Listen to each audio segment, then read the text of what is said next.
let's first deal with the issues.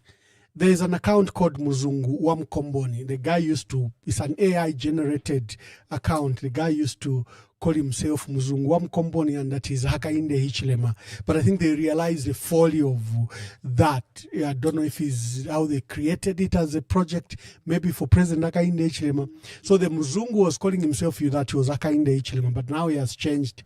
He has given himself another. It's running preposterous propaganda. They are currently running an odd picture of claiming that Edgar Lungu has a mansion in South Africa and owns 150 vehicles. But lucky enough, many people who are even reading that YouTube channel can say this is just utter propaganda. And for many people that have been to the funeral, they saw that the family lives in a complex, meaning there are other houses in the premises and it's a rented facility. But our people are gullible. Sometimes they believe the rubbish that's churned out. That's how dirty President Hakainde Hichilema and his media have come. It's not just enough of the propaganda that they're churning out against the family through Koswe. And, there are other channels and also there are social media influencers. They've now even opened this channel, where they're calling Muzungu Wamkomboni, but the AI-generated videos are so shallow, you can see from the lie. It's like when they tell, the bigger the lie, they think people will believe them. A few things happened in the day-to-day of Wari. Honorable Chimba Kambwili, the High Court, a panel of 3 judges confirmed the sentence that was handed over by the Kasama Magistrate Court, and he has been sent to court and he'll begin serving beginning today. He has to serve the 5 months according to the High Court. But if you saw what Chimba Kambwili said, it's not different from what others have said. Look, Douglas Yakalima is free. He insulted the people of Luapula. You have Batuke Imenda, who insulted the foremost Catholic leader in our country, Dr. Alec Banda, who's the Archbishop of the Lusaka Metropolitan Archdiocese.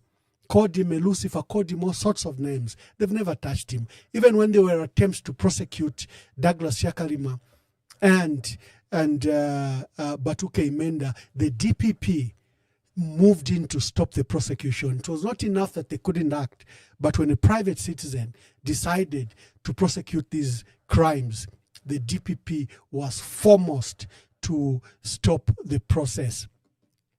There are 2 youths from Chipata, from Lwangeni constituency, Catherine Impanza and Mary Lungu. They issued a TikTok video challenging President Hakainde Hichilema, said, you are the one that has taken the life of President Edgar Lungu because you used to refuse him to go for medical treatment. They said these views are criminal. And according to Section 22 of this, 22 Sabbatical 1 of the Cyber Crimes Act, the state said the 2 young girls, the 2 young girls, they were harassing President Hakainde Hichilema, these 2 young girls. Where are they?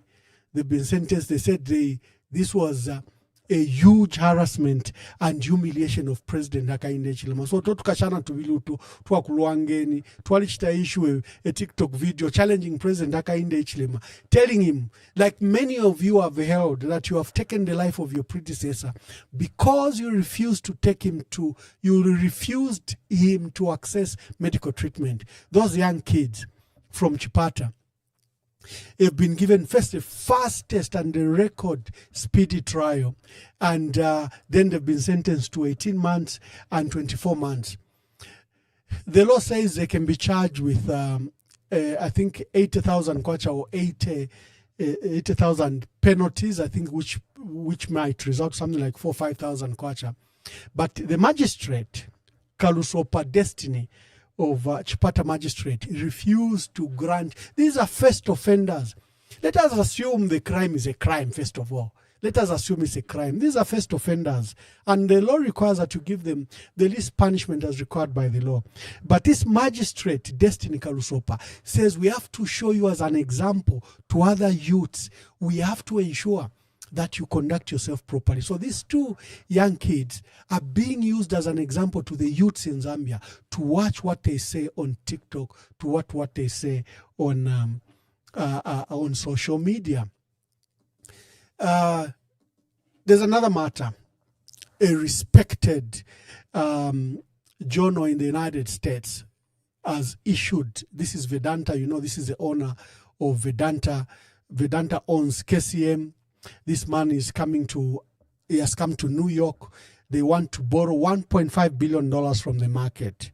And they are staking the assets of KCM, especially Konkola Deep, which owns over $200 billion worth of confirmed deposits. So he has brought those assets here in New York, and he wants $1.5 billion from the market. So there's a US-based what we call short seller. Now, the short seller are organizations that would speculate on the assets that are on the stock market, and they act to expose.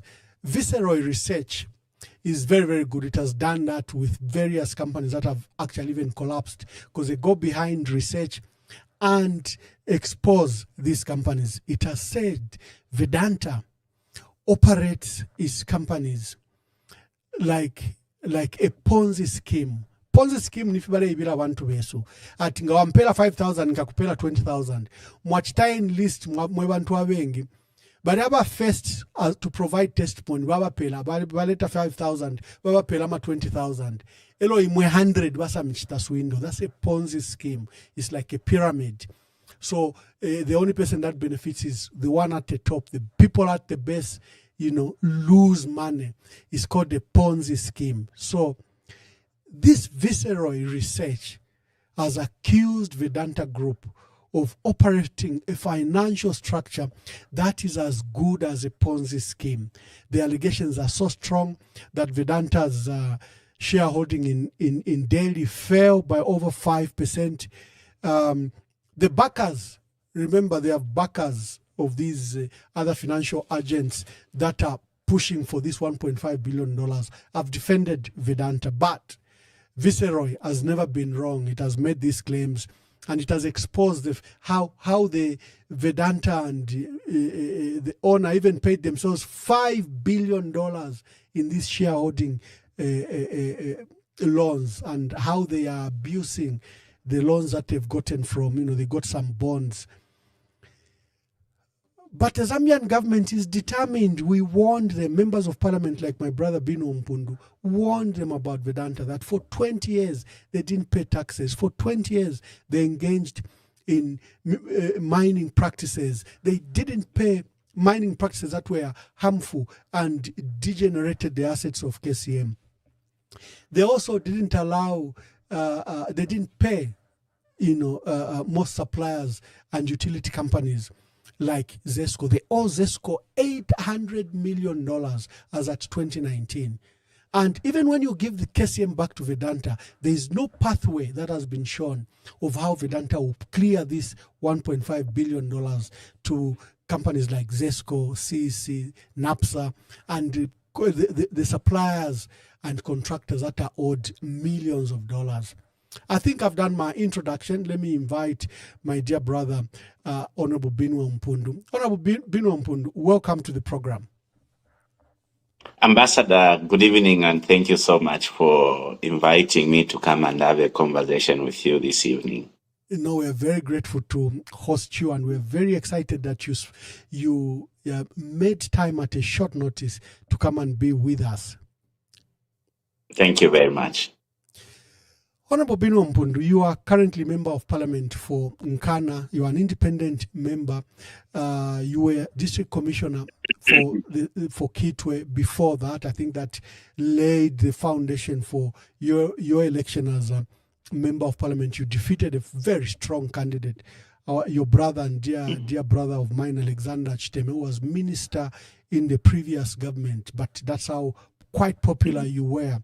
Just tell us briefly about yourself. Then we pick up the conversation. So once again, Ambassador, good evening to you, and permit me to pass my regards to those that may be joining us, on this conversation.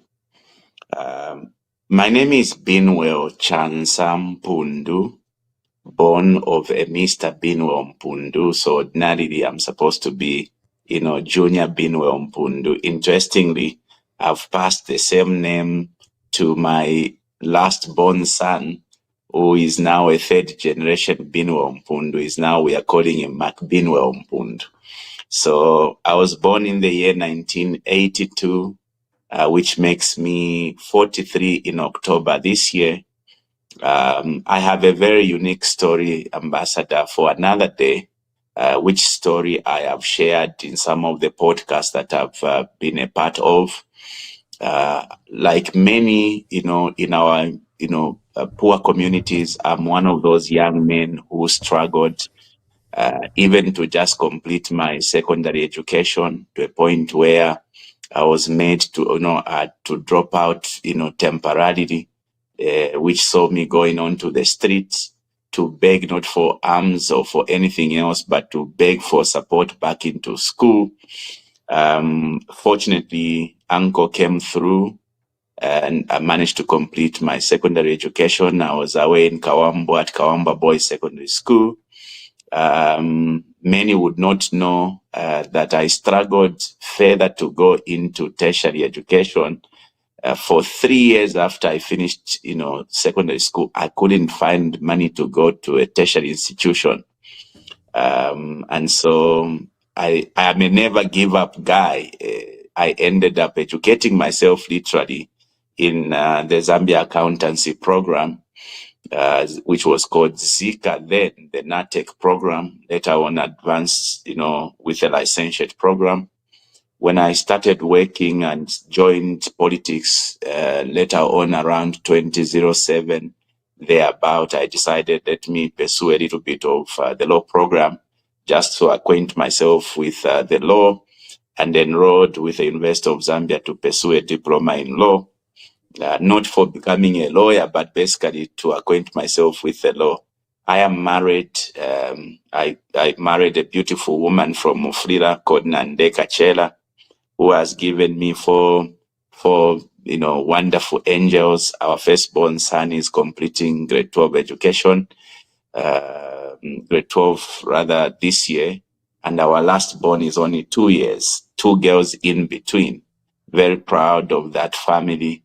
And so, like you said, I was privileged to have been groomed by the Patriotic Front, rose through the ranks and file from being a branch chairperson of a branch in Mindolo, which is one of the wards in Nkana constituency, rose through the ranks to become the provincial secretary of the PF on the Copper Belt. I applied to participate in the 2016 general election as a member of parliament for Nkana, was not adopted by PF. Subsequently, in 2017, I was appointed by late President Edgar Lungu as district commissioner for Kitwe, in which position I served for about 3 years into 2020. My contract was not renewed after the tenure, elapsed. 2021, I again applied for the second time, to the Patriotic Front to be adopted again as member of parliament for Nkana, again left for the second time, at which point I decided I needed to work solo. And that's how I participated in the last election of 2021 as an independent, candidate in the Nkana election. And this is what brings me here as member of parliament for Nkana. It will interest people that I thought that there was a gap in the politics of Zambia. Because of my personal experience, I realized that a lot of young people with a lot of potential to provide, quality leadership for this country have been denied those opportunities by most of these existing political parties. I suffered that fate myself. And so me and a few of my colleagues who equally went independent in the last election came up or conceived an idea of the movement, which is the movement for good governance, also being referred to as Icha Baiche. Now, Icha Baiche is more or less of a slogan, basically suggesting that this, movement we've created is for young people. Now, the idea is that we are trying to fill the gap. Young people who have never had a chance to be in the corridors of power now needs to have a platform specifically dedicated towards harnessing the potential in the young people. And so this Icha Baiche movement, it can be called in many languages. It's being called Chabafana if you speak Nyanja, or rather if you come from the east. It is being called Kiabanike if you come from the northwest. We would like to call it Savanana if you come from the west, or Njavana if you come from the south. The idea is that you must call it in the language that you are comfortable with, but the official name is the Movement for Good Governance. So basically, I am now the leader of this particular initiative aimed at creating a platform for young people to also have what they can call their home. Now, Ambassador, you agree with me that for a very long time, we've been asking ourselves questions because we've tried different leaders. Sadly, we have not actually been trying different leaders. We've actually been trying the same, individuals at leadership, except they've just been coming wearing different jackets. As an example, if you check the cabinet of President HH today, you'll find that 3/4 of those who are serving as ministers have been ministers since 1991. As an example, Sylvia Masebo was in MMD, jumped into PF, and also now in the UPND. The argument from some of us is that if one was corrupt in the MMD and they jumped into PF, chances are that they are corrupt, or they'll be corrupt in PF. And if they jump into UPND, chances are that they will still be corrupt. If they were incompetent in the MMD and they jump into PF, chances are that as they progress into one party after the other, they'll carry, along them their incompetence, which is why we are trying to break away from the norm, okay? Rewrite, the history of the country in terms of leadership, or perhaps let me suggest that we want to open a new chapter in terms of leadership through this particular undertaking of the Movement for Good Governance, also being referred as Icha Baiche. So I think that is briefly about who Binwell Mpundu is. Oh, wonderful, wonderful. And I'm glad that you've raised the issue of this organization. Is it an NGO? Is it a political party? Does it conflict with your current standing as a member of parliament for Nkana? This is not an NGO. This is a social grouping. You can call it a political social grouping, which basically wants to bring together young people and eventually create a chance for these young people to participate in the election of 2026 and beyond. The idea is when we are together, chances are that those young people who would want to aspire into elective positions, we can groom them with whatever little experience we've picked along the way. We can provide, support financially, and our desire ultimately is that we should be able to push as many young people into leadership as possible. Now, this is a breakaway from the tradition, namely that old politicians would go to the young people every after one election to ask them to support them, promising goodies or promising heaven on earth, as the case was with the UPND, who literally went to the young people and said, vote for us. We are going to create heaven on earth. We are going to create employment opportunities for you. Today, the same UPND have now turned on the same young people to start shooting them dead. To another extent, the same young people who mobilize themselves through using social media, the UPND have turned around and made, social media sport to go to prison for the young people. So we are basically trying to change the narrative, create a paradigm shift by pushing these young people in the forefront, or creating an opportunity for them to lead. So we are not going to the young people to say support Binwel Mpundu. We are basically telling the young people, this is your time to lead, because the country now needs fresh minds who bring a fresh perspective to how the country is governed. So this is simply a social political grouping. To front a section of the demographics, or use the section of a certain demographic as reason to get elected sometimes has not worked. Let me give an example. For our women candidates, who are the majority, they're about 52, 53% of the population, meaning they're about 4% more women than their men. But female candidates have not received any attention. In fact, the women keep on voting for men in the majority way. Similarly, young people have not done very well. The ones that have participated in the previous elections, 2016, 2021, you can talk of Harry Kalaba, Andy Ford, Banda. They've not done very well. People have still gone to vote for old people, like Ichilema is above 60, Edgar Lungu is above 60. The young people in droves voted for someone who's above 60. Where is the failure to sync your message to the age group and their interest? Why don't the young people, for example, feel represented by young people? Why do they continue to vote for old people? In Nigeria, there was the last election. Obi was relatively young and the other candidates, but people went to vote for, I think, is he 80? He's the current president of Nigeria, 80. And young people voted en masse for an 80-year-old instead of voting for someone who was youthful or who could be deemed youth. But they voted for what you'd call young at heart, the very old people. Where is the disconnection?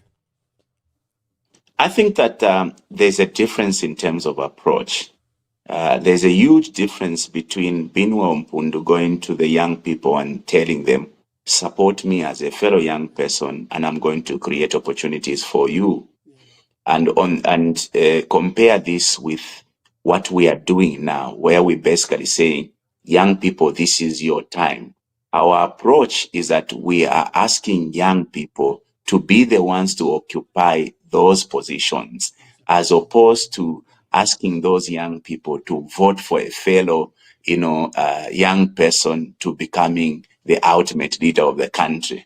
Those two are different scenarios. That is why in the past, young people have been duped, okay, in the name of promises that have never been fulfilled.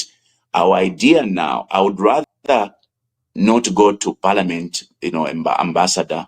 I would rather not become president of the country, but see, or rather help as many young people, take up these positions as councillors, mayors, and MPs. So our approach is basically molding the young people into leadership, as opposed to the other approaches before and in other examples you've given, where leaders would go to the young people and ask them to support that particular leader and promise heaven on earth.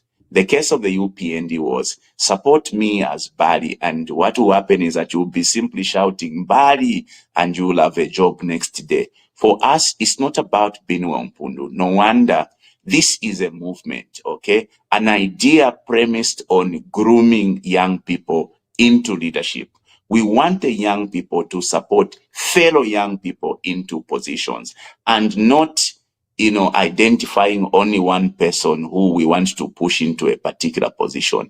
This for us is a paradigm shift from the way, we have approached the issue of demographics in the past, where you take one individual, be it a woman, and, go to the fellow women and say, support this woman, and she's going to create opportunities for you. The scenario for us, the approach for us, is that we are asking young people to push themselves, because you see, the strength of young people can only be,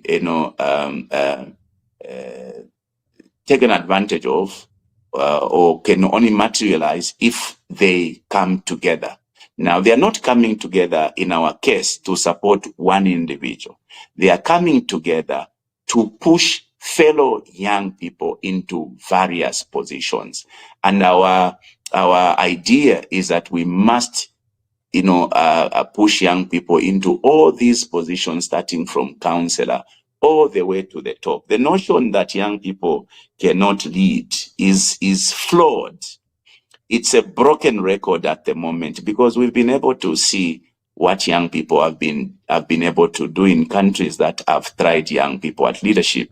The cases of Senegal, the cases of Burkina Faso. These are iconic young people who are doing massive for their countries. The case of Botswana, just in the neighborhood here, though relatively older, but he's still youthful. At 54, the president of Botswana has put together a very relatively youthful, cabinet. I think that is our, vision. That is where I would also want to go, because we've tried, some of these folks, old folks at leadership for too long. Like they say, insanity is trying the same thing over and over again, and you're expecting different results. You have been trying one person at leadership. I'm Sokotwane as an example. He failed you then. He's still failing you now. He's outlived his usefulness, but you still want to keep pushing him. The man is tired, Mwebantu. Why don't you pick educated young people who may bring to the table fresh approaches, innovative ways to address the economy, as opposed to always clinging on to the policy monetary rate as the only ways or the only means of addressing inflation. So that is our approach. Very different from how we have approached this issue of demographics in the past. Oh, wonderful, wonderful. No, we wish you well in those endeavors. I think the current parliament has very few young people. Imanga Wamunyima Jr. from Nalolo, yourself from Nkana, Honorable Jinch Senga, who's the youngest member of parliament in the current parliament, Francis Kapianga from Mpika, sadly we lost two other young men, Munia Zulu and Honorable Emmanuel Jeje Banda and Honorable Maureen Mabonga. These were literally youths that you were with in parliament, and you have been very vocal. Just speak to that. You've suffered many suspensions, many reprimands from the speaker, and the United Nations Human Rights Commission and other human rights reports have cited the shrinking democratic space, which is our topic today.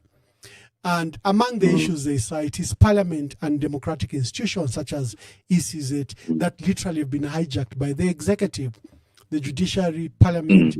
And you are a practitioner in our parliament. What has gone wrong? What do you think has gone wrong? Why have we allowed the speaker to hijack your rights to expression, and the rights of you as members of the opposition to manipulate the process? Because Nelly Muti, as an appointee of the president and former UPND member, clearly has shown the worst side of herself, and she has allowed parliament to be a tool of the executive. What can you say about that? So let me start by addressing the small numbers of young people in parliament. This is due to the fact that most political parties, have looked at young people as simply tools, at the hands of, the old politicians. The young people are viewed to only be, pawns at the game of politics. That is why the very few young people you've mentioned today are ones that defied the norm, who went against, the adoption, seekers, and decided to walk solo. A few, of course, were lucky, like Jean was adopted, Kapianga, Lucas, and so it's a very sad, situation. One which unfortunately cannot be filled by somebody waking up and saying, let's change the constitution now to allow more young people to go into parliament. I think that is hypocrisy, because all these leaders have had an opportunity to give opportunities to the young people at adoption. If the UPND, as an example, wanted more young people to go to parliament, they should not wait for the constitution to be amended. They could have demonstrated that during adoption, adopt as many young people, especially in their strongholds. Because when the UPND adopts a young person in Southern Province, there are 90% chances that young person is going to go through. So they should have been able to demonstrate that. To come now and suggest that we want to now give opportunities to young people, but we must amend the law is completely, hypocritical. It's flawed. But what we are saying now to the young people is that you cannot be fooled by such attempts. You can actually take yourselves to parliament, like many of us did take ourselves to parliament, by simply working hard. Now, when you go to parliament, as an example, I want to say this so that we clear some of the misconception. Already a few young people have been taken out of parliament. Munia is out, JJ is out. I am on the line to be taken out not long from now, that I know what is happening and what is cooking in the background, because the UPND really immune to being criticized. Okay, a lot of Zambians today have blamed me for sometimes being overreactive to some of the provocation. Now, you must understand, Ambassador, that we are dealing with a parliament that is extremely hostile, particularly towards young people like myself. You would remember what used to happen when JJ was in the house, how they would bully him left, right, center. Okay. They've continued to do that even to some of us who are in parliament, except we come from a school where we don't entertain bullying. Okay. Now, I know that some of the reactions we put up in parliament may be labeled to be excessive. Some of the commentators around, excessive reactions forget that the UPND have done worse in terms of reactions. Whereas others would tell you by Emmanuel that Babino Obala Tukana Parliament, I've never insulted, except my reaction could have been, excessive or beyond board or overboard. But people like Bagari Nkombo have insulted in that parliament. People like Jack Mwimbu has actually insulted in that parliament. Okay. Now, some of our friends in the UPND would ignore all that and focus on young people, because they are complete enemies of young people taking or being, on the table of decision making. Now, the UPND have led or have adopted a very terrible approach to governing.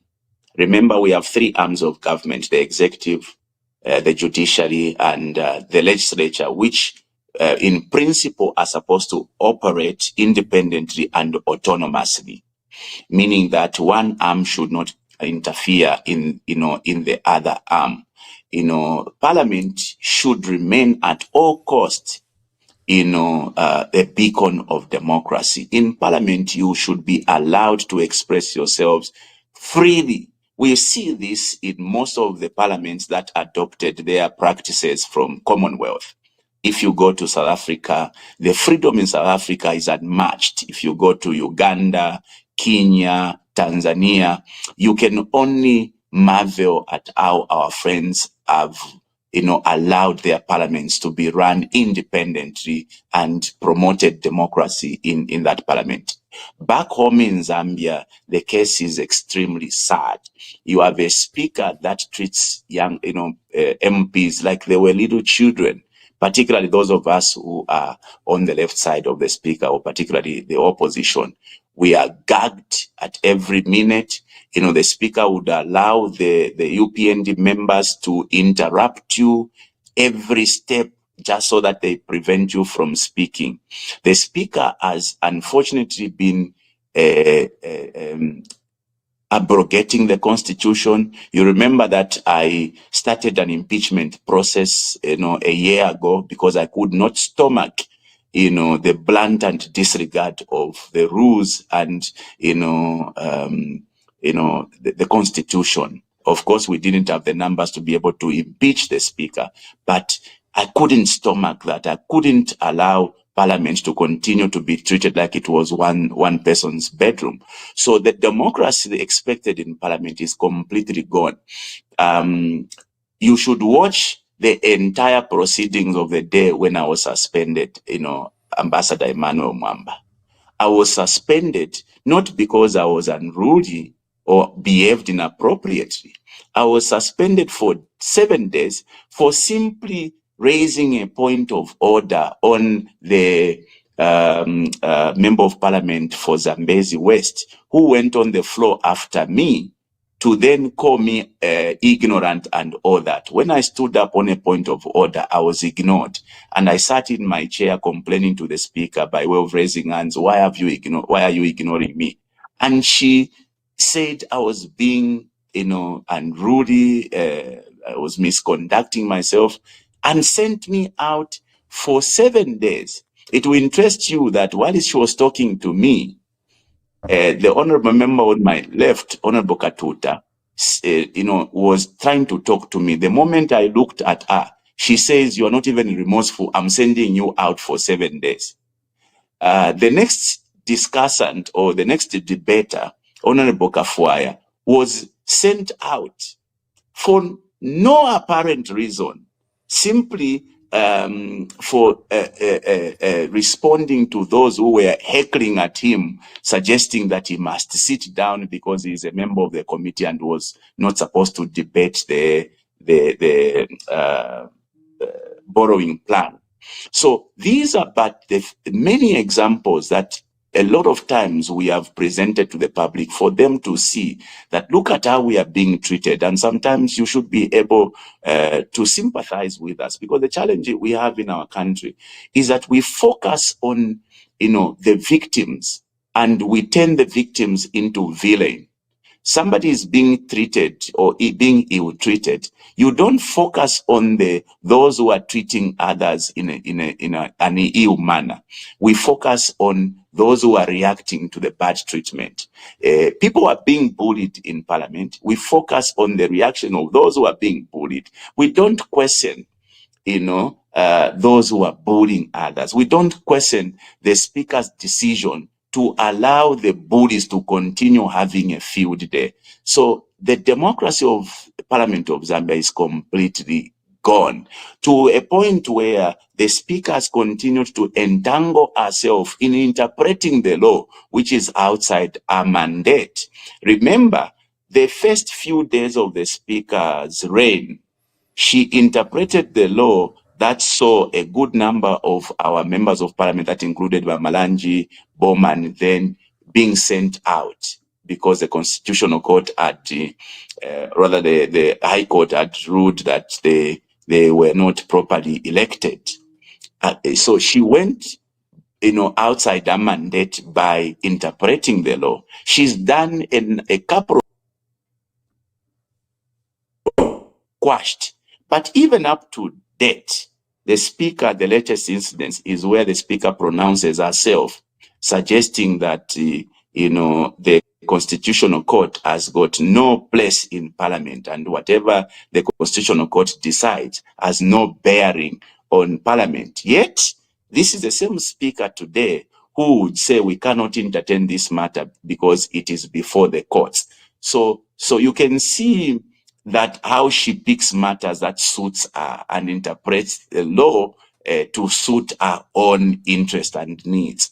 So it's a waste time to be in parliament today because of how the speaker has handled the business. And I'm not just talking about the speaker. I would have thought that the first deputy speaker was better, but of late she's started, going the same route as, our headmistress. So very sad day to be a parliamentarian today. I like the issue raised of blaming the victim. I've always cited Laura Miti. She's very perfect at that. When I was beaten, brutalized by the police, and they took me away, and my family and my lawyers didn't know where I was for over 24 hours. And when I finally came out, I found write-ups by Laura Miti mocking me, even doubting what I was saying, calling me a propagandist, yet had medical records. I was still swollen, my jaw, my neck, and had bruises everywhere. She does that very perfectly. She mocked JJ Banda when he was picked and tortured, and she has a habit right now. Our latest write-up was about mocking Mama Esther Lungu. She has a habit of mocking the victims, like you say. But that has been literally the role of the UPND, from President Hakainde Hichilema to all the lower ranks and to their praise singers like Laura Meti. I'm glad that the Law Association of Zambia have taken the Speaker of the National Assembly, Nelly Muti, to court, to the Constitutional Court. They've issued a petition challenging her ruling, where she wants to continue the legislative process of Bill 7, which the court literally quashed and discontinued because it didn't meet minimum legislative process and authority, especially when it comes to constitutional amendments. There's even a proposal that the Constitutional Court proceeded, but you saw the ruling by Nelly Muti. The aspect by President Hakainde Hichilema that they want to move these constitutional amendments because they want to allow women in parliament and young people in parliament. I want you to speak to that. They want to expand parliament by over 100 more so that it should seat 256 members of parliament as opposed to the current 165. Just speak to that, because you hinted that young people are actually shunned. They are rarely picked as members of parliament. They would rather maybe throw them to the wards as as councillors. You, Imanga Wamunyima from Nalolo, is an independent member of parliament. Yourself, you're an independent member of parliament. Munia Zulu, Emmanuel JJ Tembo Banda, all these are young people, including Emmanuel JJ Banda. Of course, we have a few like Jinch Senga, who's a member of the Patriotic Front, Emmanuel Tembo, our dear brother from Msanzala. But essentially, it's like President Hakainde Hichilema is saying we need to amend the constitution to allow young people and women, yet they don't practice that at party level, because I think that's where the entry point it should be. If you are determined to include young people, just adopt them as MPs, because they apply. Actually, the women and young people apply across the the constituencies. Just speak to those proposed amendments. So first of all, Ambassador, I want to say that it's very heartwarming to see, some stakeholders in the country beginning to stand up, for what is wrong. The Law Association of Zambia has, I think, performed exceptionally well in standing up against, terrible decisions of the UPND. I think they were very loud on the cyber laws. I think they've come handy in, challenging the attempt to amend our constitution. I think most civil society organizations, latest is the civil society organization forming up a coalition, because at some point the civil society organizations were seen to more or less have gone to bed with the UP. And I think the way they've come out over the constitution amendment, attempt is extremely commendable. I want to commend, NGOCC. At some point, we thought NGOCC was compromised when they indicated they were supporting the constitutional amendment process. The U10 is extremely fantastic, and I want to commend the women for seeing, that this was a wrong call to make on their part. The church, mother bodies, general citizenry must be commended for standing up. I think that is what Zambia needs. We need a citizenry that is, alive to the, misdeeds of the UPN and starts to, question them over the decisions and indecisions. Now, part of the proposals being made by the UPND as to why they want to amend the constitution is a completely flawed and the highest form of deception. As an example, you are dealing with a country whose economy is basically in ICU, right? And one would have thought that a prudent leader now would want to harness every little resource towards the general good of the general citizenry of the country. But today, the UPND is proposing to increase all these numbers. Remember, Ambassador, today our parliament has 166 members of parliament. Okay, 166, that is 156 elected members of parliament. You add the 8 nominated plus the speaker and first deputy, it gives you 166 members of parliament. The wage bill for these 166 is huge.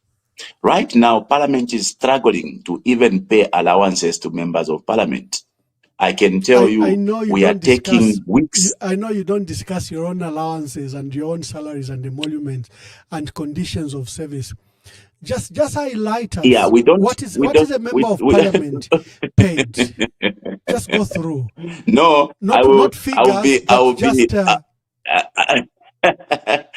Your ambassador, I just want to make a blanket statement that Parliament right now is struggling to meet its daily financial needs. That you must know. That to even pay our allowances is taking days and if not months to be paid. Now you want to raise the number. The entire government is struggling. I'm told Yes, bills are not paid. now that's a fact. Expenditures have not been That's paid. a fact. Yeah, and this man, that's why he came with a huge bill looking for $1 billion from you as a supplementary budget. Yeah. Despite what they put as colorful, the functioning of government is really coming to a halt. I've heard about that. Yeah. So now you can then understand why we are skeptical about supporting such a move to now increase the numbers from 166 to 258. If you do your mathematics, Your Excellency, 258 members minus 166, we are basically trying to increase by, that is almost 92 new members of parliament. 92 is huge in terms of the cost. Now, the justification is going to young people and exciting them. We want to create opportunities for you to go to parliament. First of all, the current law does not, inhibit young people from going to parliament. It is only the political will that lacks in our country to support young people to go to parliament. All right?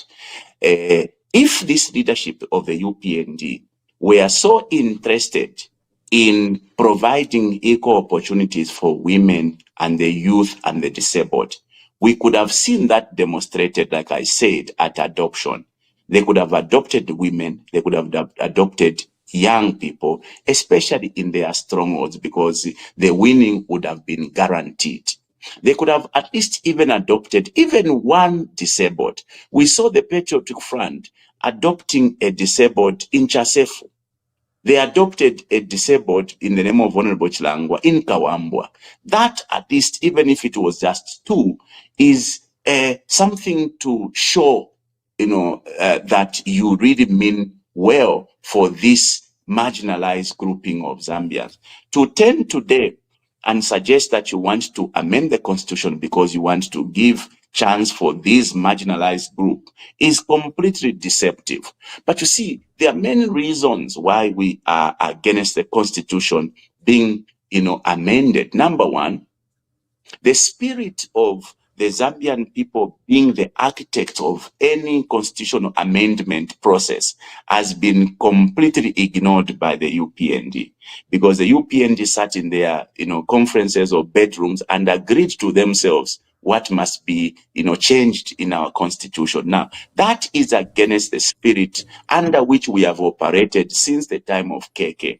Because in the history of this country, there's never been any government that has ignored the input of the people when attempting to amend the constitution. It is only this that is basically trying to jump the gun, which is why all the stakeholders are saying we cannot do that because you have ignored the legitimacy that you would have drawn from the people of Zambia.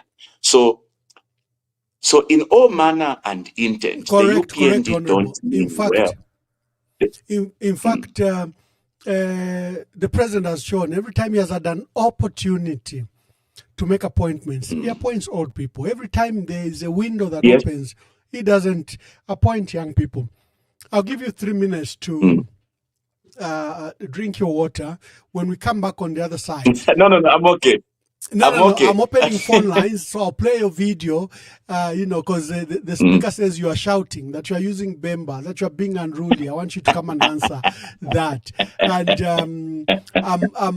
is shouting not allowed in Parliament?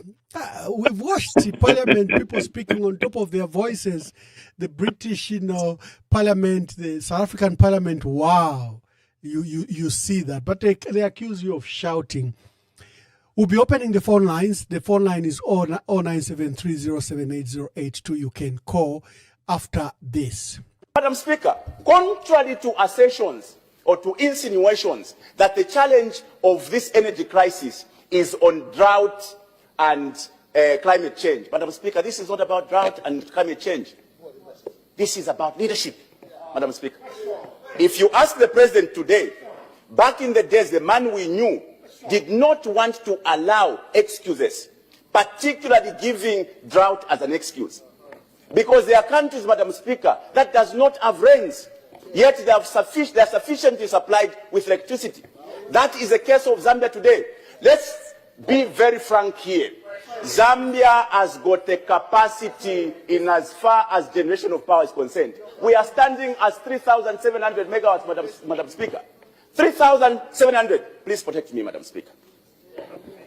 Protect me, Madam Speaker. Honorable member, you may continue, because I was attentively listening to you. Thank you, Madam Yes, Speaker. Continue. Just for the avoidance of doubt, for those who don't understand, Zambia stands at 3,700 megawatts capacity in terms of production of power, except that investment has been in hydro, 85%. The peak hours is only about 2,400. We have in excess, Madam Speaker, of 1,000, which we have been exporting over the years. So we have therefore to agree here that we have invested handsomely in power generation projects over the years. Except over the years, Madam Speaker, we've been greeted with a challenge of drought and climate change, which required us to have a mix, to now transit to having other sources of energy. That is where, Madam Speaker, we needed leadership. Because for the argument of doubt, Madam Speaker, to produce or to construct a solar power station, it only takes you between 7 to 10 months. Honorable, I'll cut you there. For the callers, I'm trying something totally new. So you are calling through the system. There might be a lag. Just proceed when I greet you or I ask you to introduce yourself. Just proceed. There could be a lag. We noticed last time, but we will see if it will improve. So you can call on the number that has been put there. In case you are taking long to hear me, just be patient and then speak. You'll be calling through the system. I'll not be putting my phone across because my phone is now connected to my roadcaster, what we call a roadcaster, which is a system I have. So you can call and ask Honorable Binwell Mpundu. Let's start with our first caller. So you can call. Good evening. Please tell us your name and where you're calling us from.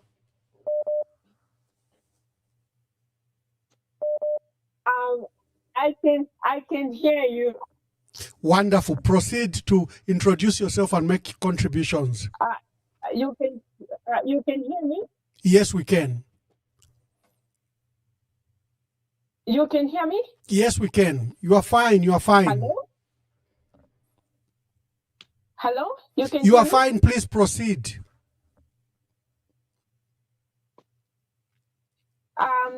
I have no name and I am calling from Europe. Wonderful. Okay, so my question goes to the Honorable Binwell. Okay, so what I am trying to ask the Honorable. We lost the caller. I think it is working properly. So for callers, like I'm saying, there might be a lag, but just proceed and make your contribution. Introduce yourself. We can hear you very clearly. Tell us your name and where you are calling us from. Good evening. You can hear me? Yes, we can. Hello? We can hear you. Can hear Please me? proceed. Okay. I don't know whether you can hear me, but I will just proceed. Okay. So my question goes to. Oh.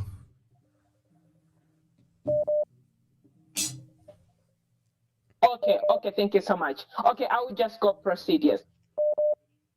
Okay, so I'm calling, okay, I am calling,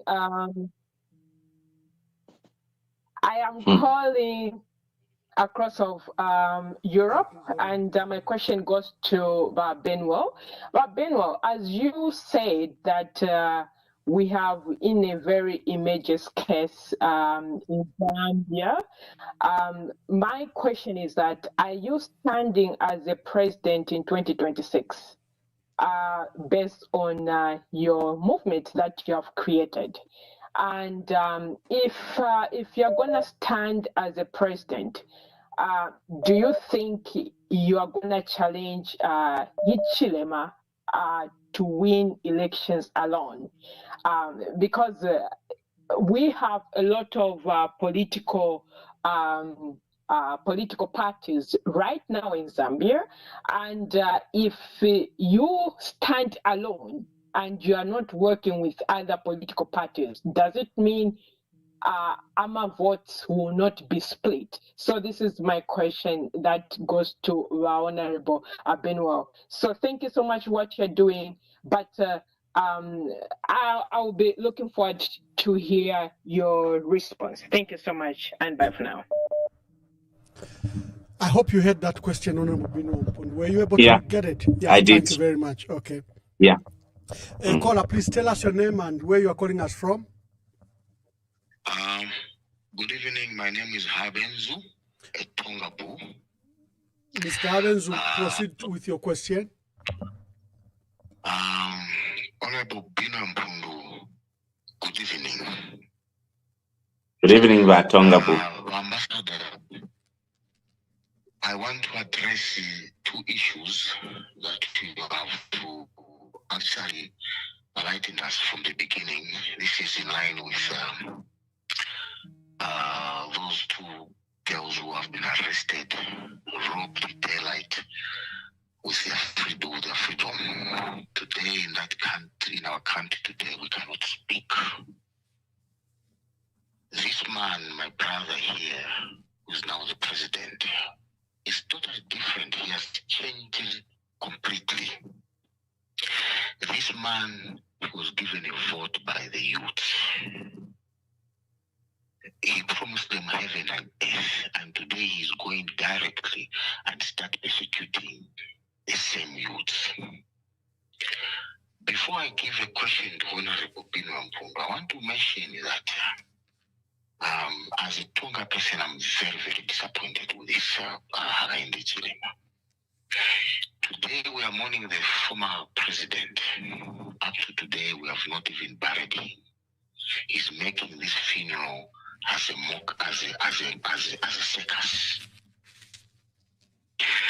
I remember the words of a former freedom fighter or member of parliament, Mama Edith Nawakwi, who said that, first of all, may I so rest in peace, who said that Hakainde Hichilema had promised whilst he was in opposition that when he becomes a president, he would not waste people's taxpayers' money. Instead, he would kill Edgar Chagwalungu, and we saw this happening. So this is not, maybe he wants to go, even when the family has said he should not participate, he wants to go and believe that indeed he has done it too. Honorable Binwell Mpundu, you are doing a very good job. But I would want to ask you that if you look at how many youths are voting the elderly people continuously over the years, it's because they have trust in the elderly people. Looking at these elderly people who sacrificed their lives to have for the country to have independence. At this hour, I want you as a leader. I know there are charges against you, and bad one for that matter. I think it's treason or whatever. What I want to ask is that you have to preach to the youth today that they should stand and fight. But when you are fighting, lives are lost. So we can actually cope from Kenya.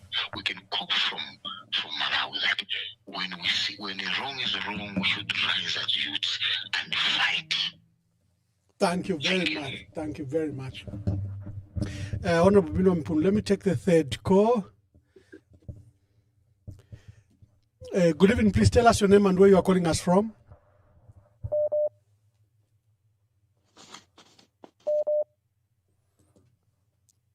Hello, good evening. Please tell us your name and where you are calling us from.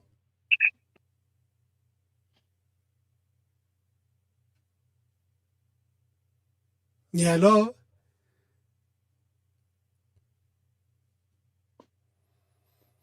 You are connected. Hello.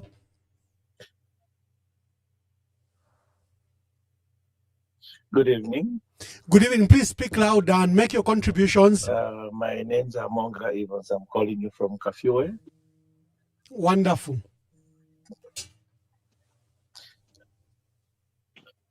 My name's Amonga Evans. I'm calling you from Kafue. Proceed. We can hear you. Hello, my name's Amonga. We can hear you. Hello, my name's Amonga Evans from Kafue. Please proceed. Yes, I'm saying my name's Amonga Evans. I'm calling you from Kafue. Yes. Honorable Binwell Mpundu, you are the definition of young leadership in Zambia. You're actually, yes, I'm saying, Honorable Mpundu, keep on doing the good works. Keep on doing the good works that you're doing, Honorable Binwell Mpundu. All of us, the young ones, are actually... Oh, we lost him. But it was very clear. To my callers, all that are before you call, when I introduce you, I've connected you into the system. Just proceed. We can hear you very clearly. There's a lag where you think you are not being heard. Good evening. Please tell us your name and where you are calling us from. Am I able to hear, sir? Okay, I'm hoping that you are able to get me. Thank you very much. My name is Giorgio, calling you within Lusaka. So here, sir, the issue is that, first of all, I'm greeting you, both of you, together with the Honorable. I'm greeting you. So here, the issue is, according to this is Giorgio calling you from Lusaka. Thank you very much. That you're able to get me. No, we are able. Thank you. I think we got your point. All right. So if you're able to get me, let me proceed with my comment. Mr. Honorable, I am very much grateful and I am happy seeing you that you are doing a such thing. And I can assure you that you have my support, and not only my support, but also the support to a lot of Zambian youths, because according to what we were expecting. Thank you. So what I'm saying is that according to the expectations, that we have from our current president, Mr. Hakainde Hichilema, it is in opposite direction to what they promise us. As I am telling you right away, Lusaka, we have no power. But when they were in opposition, what were their promises? We were expecting that here, as they are in power right away, we were expecting seeing youths, women, and the people with the, people who are disabled to be one of our leaders. But you can see that what they are doing, it is in opposite to what they were saying. So for that now, I think it is a right time that us as Zambians youths, we should push all these matters by all means that people to elect into power, at least let us include our fellow youths, so that we can see a difference in the near future as the time goes by. Because we are tired of these lies. Somebody started lying when he was in opposition. Till today, he is still lying, and he can't even, submit to say, I have failed. All what he do is to praise himself. Where on earth, whereby people, they are complaining, you are clapping for yourself instead of people clapping for you. So, Mr. Honorable, please continue, and you have our support. We are just waiting for the confirmation that, of course, I am standing as a president. You have our support. Thank you very much. Wonderful, wonderful. The phones are buzzing, Honorable. Just give me a moment. Maybe we'll just take a few more. Hello, good evening. Please tell us your name and where you are calling from, and proceed to make your contributions. Evening, we can hear you. Mwamba. Hello. We can hear you. Proceed.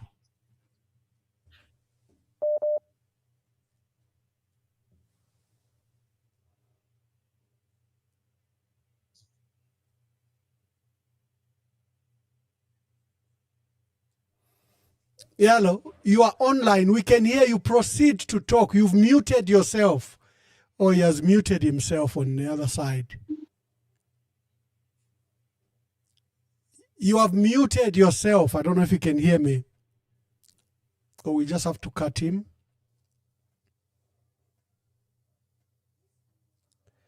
Good evening. Please tell us your name and where you're calling us from.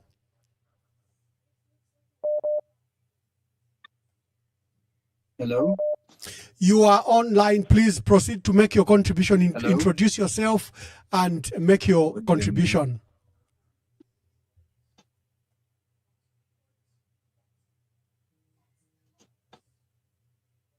So sorry. Am I audible now? You are audible. Please, when you come on, you are audible. Just proceed to make your contributions.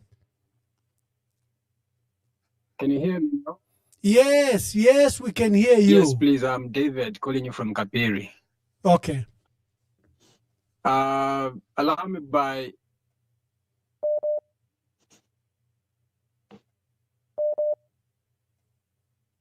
yes, please. Allow me by very good program that you have hosted, Honorable Mpundu. And first and foremost,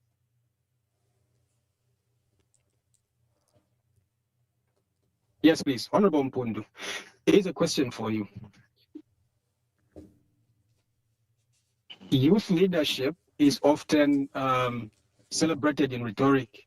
Now, can you detail specific governance decisions, policy outcomes, or perhaps institutional shifts directly influenced by young leaders within Parliament, and obviously show how these impacts can be measured? That is my first contribution or question. And then my second contribution,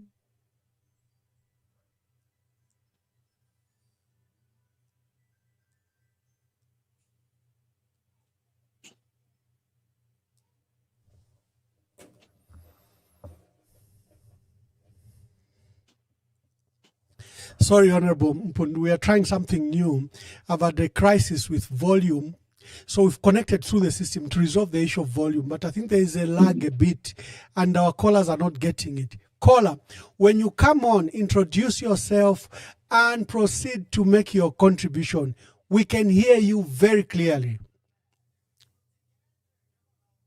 Hello, good evening. Please tell us your name and where you are calling us from. Good evening, Ambassador. Good evening. Please proceed to make your contributions. Good evening, Ambassador. Good evening, Honorable Binwel. Good evening. Please make your contribution. Oh, I don't know. I don't know if you are listening. No, we can hear you. Just But make your anyway, contributions. let me speak. Call me Gwenu. I think we have. Yes. How are you, sir? Hello. Good evening. How are you? We can hear you. Please proceed and make your contribution. Good evening, Honorable Mpundu. Good evening, Ambassador. Yes, my contribution is that. Yes, all right. My contribution is the happenings in the House, in our Parliament. I think things are not all right in Parliament. We have seen when government and its ministers, when they want to borrow, they want you to debate their motion. Yes, so they want you to debate motions, but when you are presenting issues that are affecting the Zambian people, they are always bringing blame games. For example, the question that you asked to say, is the borrowing in Parliament, is the borrowing by the minister motivated by a commission? And we heard the speaker coming to curtail your question instead of the responsible minister to answer, to say, no, there is no commission. We are borrowing for the good of the country, but instead the speaker intervened, and that's not the parliament now, it's something else.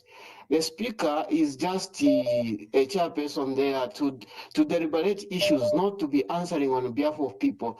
On several occasions, she has done that, which is not right. It's not right. It's not right. By the fact is, those people, they are not sick. They are there in Parliament. When you direct a question at the Minister of Finance, he should be able to answer, not the Speaker. So these are some of the things, the bad things that we are seeing in Parliament. Then also the other thing that I've seen is the blame game by our brothers, the UPND people. For the 4 years they've been in government, every time they're just giving excuses. The question in Parliament to say, why are people being killed? Even in PF, the Minister of Home Affairs says, even in the PF, people are dying. Surely, what kind of reasoning is that? Thank you, Kapiri Kola. Thank you very much. Let me just quickly take the Hello, please tell us your name and where you are calling us from. Yes. Hello, good evening. Good evening. Please make your contributions. Okay, I really wanted to have enough time with Honorable Binwel. Good evening. Good evening. Okay. This is MK6, or let me say the Gen Z voice. I'm currently in Joburg. Yes, MK6. All right. Binwel, I'm sure you can hear me clearly. Yes, Thank you so much. Very well. We have conversed before. I'm also a fellow Kawamba boys. So we are a family. Firstly, I want to remind all of us here that KK, not only being the first president of Zambia, has beaten us on almost all the records. He is the only youngest president Zambia has ever had. And a lot of us don't actually look into this. He became the first president at 40 years. 40 years. Yes. So, I don't know where we actually went wrong as a country, where after KK, now we started going back to our old fellas. But again, this is where we need to look at it very critically, because if you look at the crop that came after KK, they were all nurtured by him. And we have missed a step because we don't have a school where we can tutor our young people to become leaders. And if you look at Mufia Banda, VJ, these were young people who were nurtured and tutored by KK. He sent them in missions abroad when they were very young, of which nowadays it's the opposite. And this is the reason why. Even at family level, Mpundu, you agree with me that we've run away from the family concept where we would sit together and just teach our youths, our young family members, on how to be responsible parents or elders. Rather, we have concentrated much on yielding and having wealth for ourselves. And this is the major MK, reason quickly why wind up, MK. The phones, all the phones are buzzing, all the phones are buzzing. Yes, let me just wind up now. So the major problem we are having here is not about youth leadership, but it's because of the mindset that most of us have put on now of just having or collecting wealth. Lastly, Ambassador, sorry. Again, it's not the constitution that has stopped us, but the ECZ needs to be looked into so that those fees that we are charged can be even cut off, so that our youth can be able to go into that, because most of them they are just get stuck when it comes to those fees that we are asked for. I had a lot to say, but time, let me give chance to others. Thank you so much. Thank you very much. Good evening, my dear brother. Hello. I think it's my brother from Australia. Hello. Good evening. Please tell us your name and where you are calling from. I suspect it's from Australia. Yes. Good evening, everyone. I'm just going to make a very small contribution. Binwell Mpundu, Honorable Binwell Mpundu. I know I'll refer to the first caller that you had. Sometimes I'm not bashing her or doing anything. The program that you're bringing up, you said is a social program, a political social program to help the young children or the kids get into that. And it wasn't about your political intentions of things. So that's if you are going to go into presidential and to run what you said. If correct me if I'm wrong, I was listening very intently to the program to understand you. What you were saying it is about building the young people, and it's a political social program to build the young people, which I applaud you for. And the number, Honorable Mpundu, my young brother, because of abantu balekaka. Look at the people of Kakine.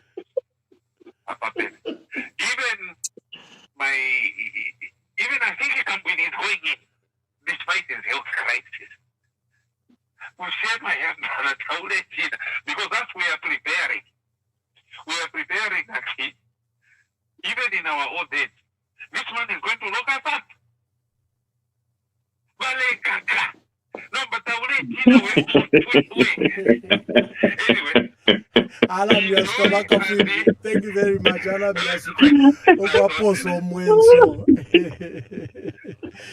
yeah. Good evening. Please tell us your name and where you are calling us from. And do not repeat yourself. Just tell us your name and where you are calling us from. We can hear you. Hello, I'm having challenges with this SIM card I've put in the network. Hello. We can hear you. Please make your contributions. Tell us your name and where you are calling us from. Hello. We can hear you. Just proceed.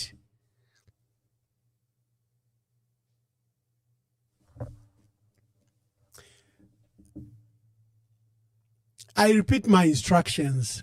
Please, as soon as you can hear me, you are well and we can hear you very clearly. Just proceed and make your contributions.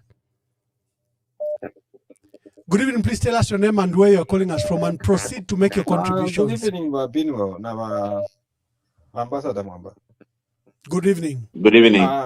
Na chikwata kwa contribution imo kurusana. Initially nachikwata ma contribution yabili. The first one is it's about tribal attack.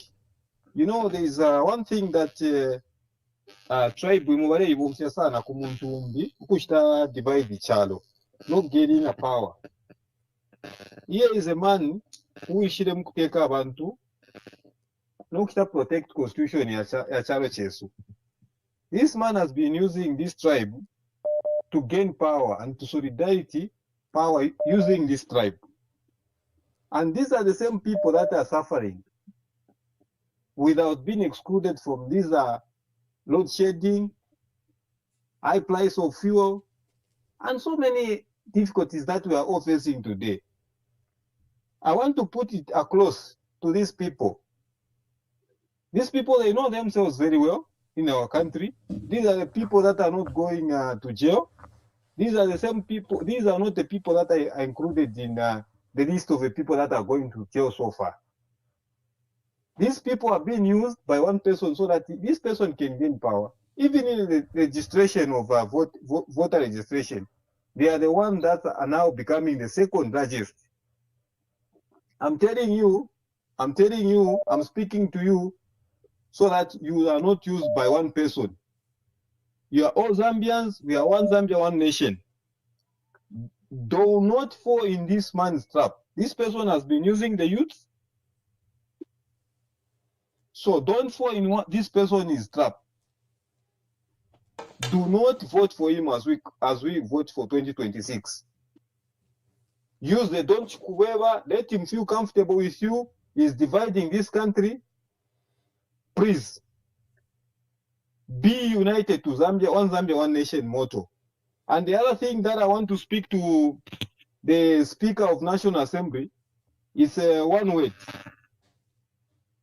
Madam Neri Muti, don't be used to break the law. The Constitutional Court is the highest court on our land. And this is the court we must all respect. It is the court that we all obeyed the ruling. We all respect the ruling about Edgar Lungu's eligibility. We saw to it, no, the court has ruled, and we respected the decision. But thank you very much. Thank you very much, my brother. Is this the court that you want us to start doubting? Is this the court that wants to leave? Is this the court that you want us to see this court is useless? Are you telling us that this court has become useless when it is ruling against you? And Honorable Binwell Mpundu, I want to commend you for selfless. When you see that young people are being chased away from parliament, young people are being pursued away from parliament, you have stood your ground, you are very firm, and I want to commend you to say you are a very strong man. Look where you are coming from. You are coming from a place where you were brought up perfectly without any bad treatment in some areas, though you had some challenges concerning your adoption. But where you came from, there was a leader that believed in young people. People like Nia Zulu, the Jean Senga, the Lashida, a lot of young people that were brought in by Edgar Chagwalungu without any amendment, without any constitutional amendment. Uyu muntu ule bepa ba yusi, awele kuni ba yusi ale ababe pena futi, seafini ya mkubepa ba ichaba ku University of Zambia no tuma switi. Eke sha this time mkubo mfya ba yusi. Mumu imine na tuishi watu wabu fi uyu muntu. Thank you, my brother from Cabo. Thank you. Honorable Binwell Mpundu, just let's use opportunity. The calls are coming in, but I'll give you about 3 minutes to answer to whichever you think is compelling. Then we open the lines again. Yeah, I would, unfortunately, I thought we would do 2 hours. I had an engagement at 22. Let me quickly respond to a few of these, Your Excellency. MK6, I want to ask that you reach out to me. We can discuss more, and I want to agree that KK at 40 became president, and he did a lot of work in the first 10 years. I think that we don't need to repeat what we did to, the late President Michael Sata, electing somebody when he's already old, because we could have benefited a lot from Basata had we given him a chance at, a better time when he was full of energy. And like you say, what we lack in Zambia is a mentorship program where the old folks would tutor young people, groom young people by giving them responsibilities like Edgar Lungu did to some of us. He gave me as a district commissioner, groomed me into public service. Today, I am standing, fighting for my country. Is it Bakafwimbi who said, "Are you not scared?" Yes, I am scared. Ordinarily, everyone is scared for their lives. But I want to tell you something. If we are all scared, or we all get scared, this country is going to get destroyed. So some of us must be ready to die for our country. Imagine if our forefathers were all scared. Zambia will still be ruled by colonial masters. I know our friends in the ruling party are cooking things on me. They've not been shying to say what they are cooking. They've actually been threatening that they're going to throw me in jail. And I know what's coming my way not long from now.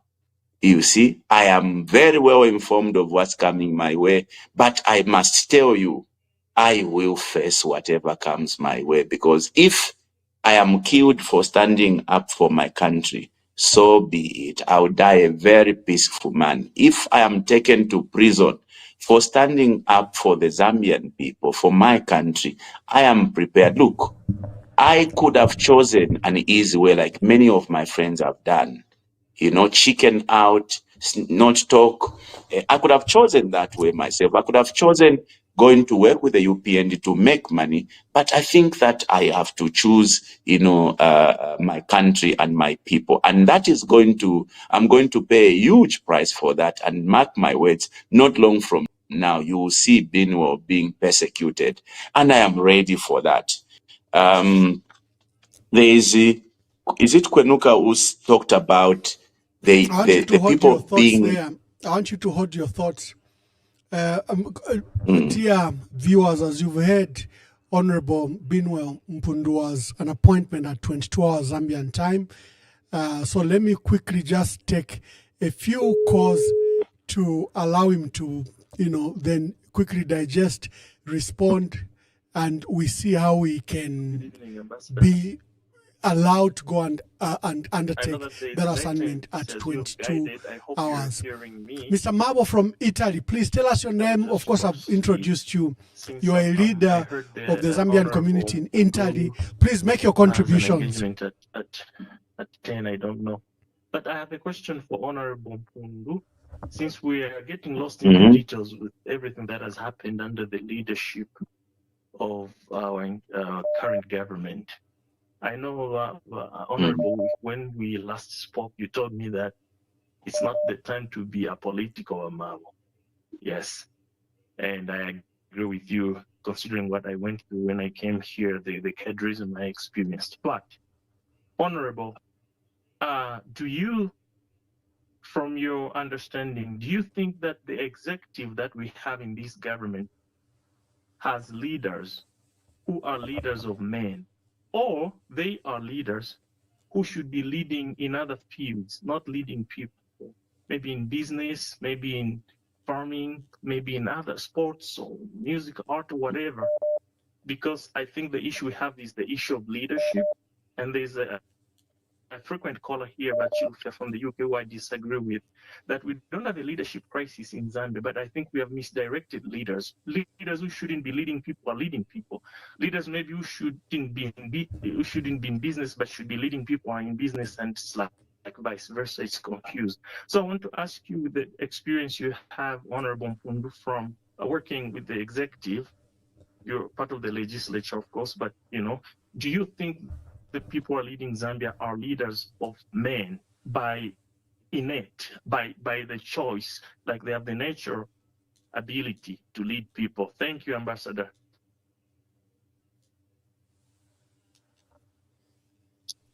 Thank you very much, Mr. Mabo. Mr. Mabo from Italy. Let me take a few calls. Honorable Binwell Mpundu. Hello, please tell us your name and where you are calling us from and proceed to make your contribution. Check your messages. Hello? Yes, we can hear you. Good evening. And good evening, Honorable Mpundu. Good evening. Please speak louder and make your contributions. Yeah, this is Emmanuel Mpundu calling you from Mansa. Yeah, first of all, I want to contribute towards the program. Also on this program. Otherwise, we have been watching you, Honorable Mpundu, stood firm and defend the nation, especially with the poor people. And you have seen also, Honorable Emmanuel Mwamba, the way you are coming up with certain programs to inform the nation and also inform the people who have nothing to, who have no information. You are educating us and also try to give us certain information which are not privy to listen to. I want to encourage Honorable Mpundu, continue fighting for us and for the Zambian people. You two gentlemen, you are a blessing to us, the Zambian people. We have seen how we are going through the difficult situations, the hell which we have been subjected to by the current government. This government is not helping us. This government is not here to protect the Zambian people. They are here to destroy the one Zambia, one nation. Look at what is going on or what is happening. People are going through hell. People are being sent to jail. People are being arrested each and every day without even shame. You can have a speaker of the National Assembly speaking or talking here against the courts. You can have a cadre, just a mere cadre, who can just assure you to say, tomorrow, if Kamwili today can go to jail, we have sent Kamwili to jail, the next will be this person. If you are being mentioned that next week we are going to send Binwel Mpundu who go to jail, truly you go to jail. We have seen all these things, all these statements, postings from these so-called cadres. Where are they getting such informations? Where are they getting such courage of posting just I heard about Munia Zulu. Munia Zulu, before the judgment came, there was a cadre who posted on his Facebook, says Munia Zulu will go to jail. Lumezi by-election is looming. We saw it even in Mfuwe. Mabonga will go to jail. Before a week, Mabonga was sent to jail. What a country. A shame of this country. I think we are ashamed. We have now imbalanced ourselves. Thank you. Thank you. Thank you.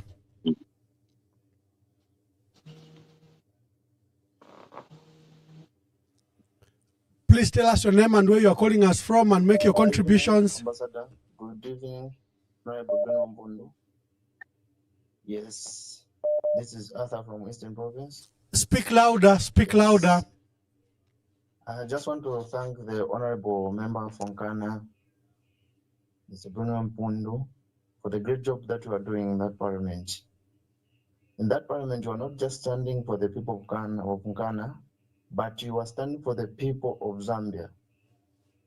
And you are really inspired as youth we are following your step, that you are doing great. So continue supporting the youth. In short, continue supporting the people of Zambia. You are doing the great job. Yeah. Because what I have noticed in that parliament that the people that are talking for the people of Zambia are being hated by those that are in power. So, Honorable Binwell Mpundu, continue with your job. You're doing a great job. May God bless you. Thank you. Oh, thank you very much. Let me see if I can take another call.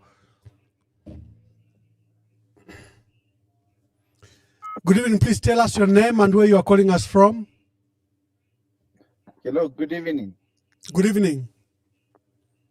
Yes, so I cannot hear you, but I believe according to the instruction you gave that we should just proceed and give our contribution. I'm hoping that you can hear me clearly.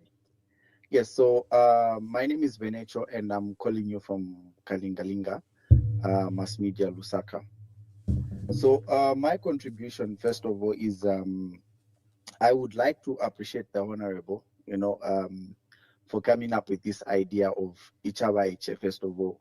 And I believe, potential for change is actually lies with the youth. So I believe so much in the goal that he has, for the nation. And I just wanted to cite an example, for instance, from the experience in as to why we are not happy, even just from the students' perspective. When we were voting, because I'm one of those, youths that voted for UPND in the elections that they won, because I had so much faith and belief in them that they are going to do a lot of things for the youths. But, the direction we are going is actually the opposite. I'll cite an example, just in institutions, we have got private institutions and public institutions. Youths are not only in public institutions, they are also in private institutions, but we see a lot of favor for public institutions, for example, issues of electricity, which is a national issue.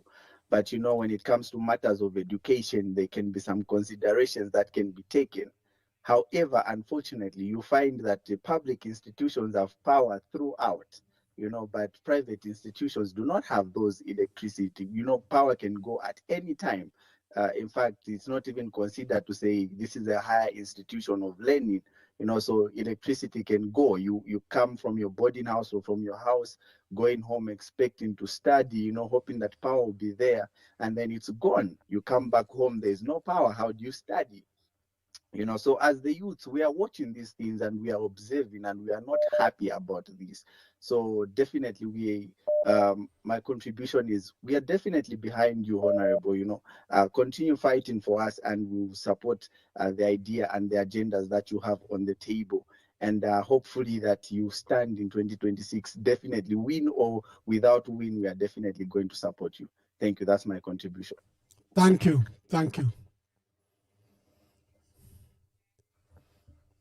Honorable, you just have to wait. You just have to wait. More people in the diaspora are now calling. Good evening. Please tell us your name and where you are calling us from.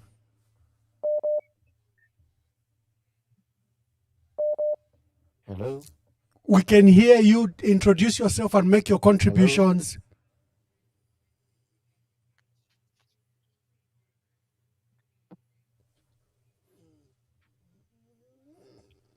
Hello. Hello, we can hear you. Please proceed. We can hear you.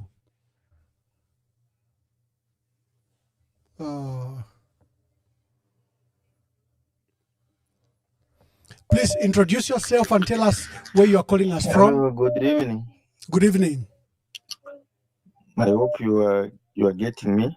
Yes, we Although are. me, I'm not getting you. Yeah, my name's Chanda.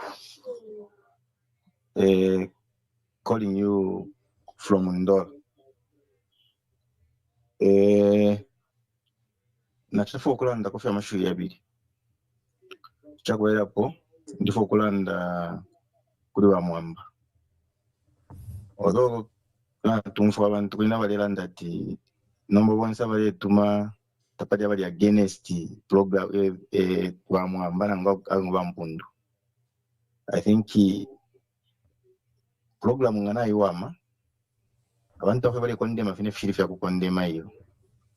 This program is giving us life, and we are enjoying listening from this program, which has been introduced by Honorable Binwel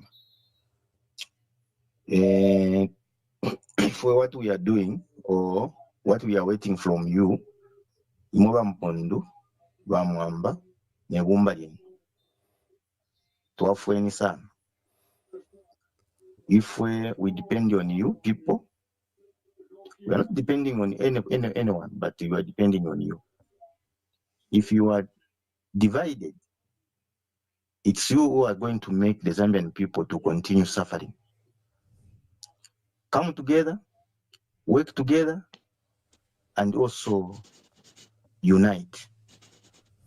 Regardless of whatever difficulties we are going through, come together and unite. Make a united and a formidable opposition.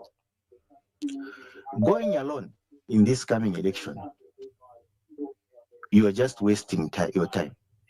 Any opposition leader who is thinking of going alone or in a stray to stand as on their political party, or just to get in front of their political parties to say, I am going to win this election alone, you are just wasting your own time.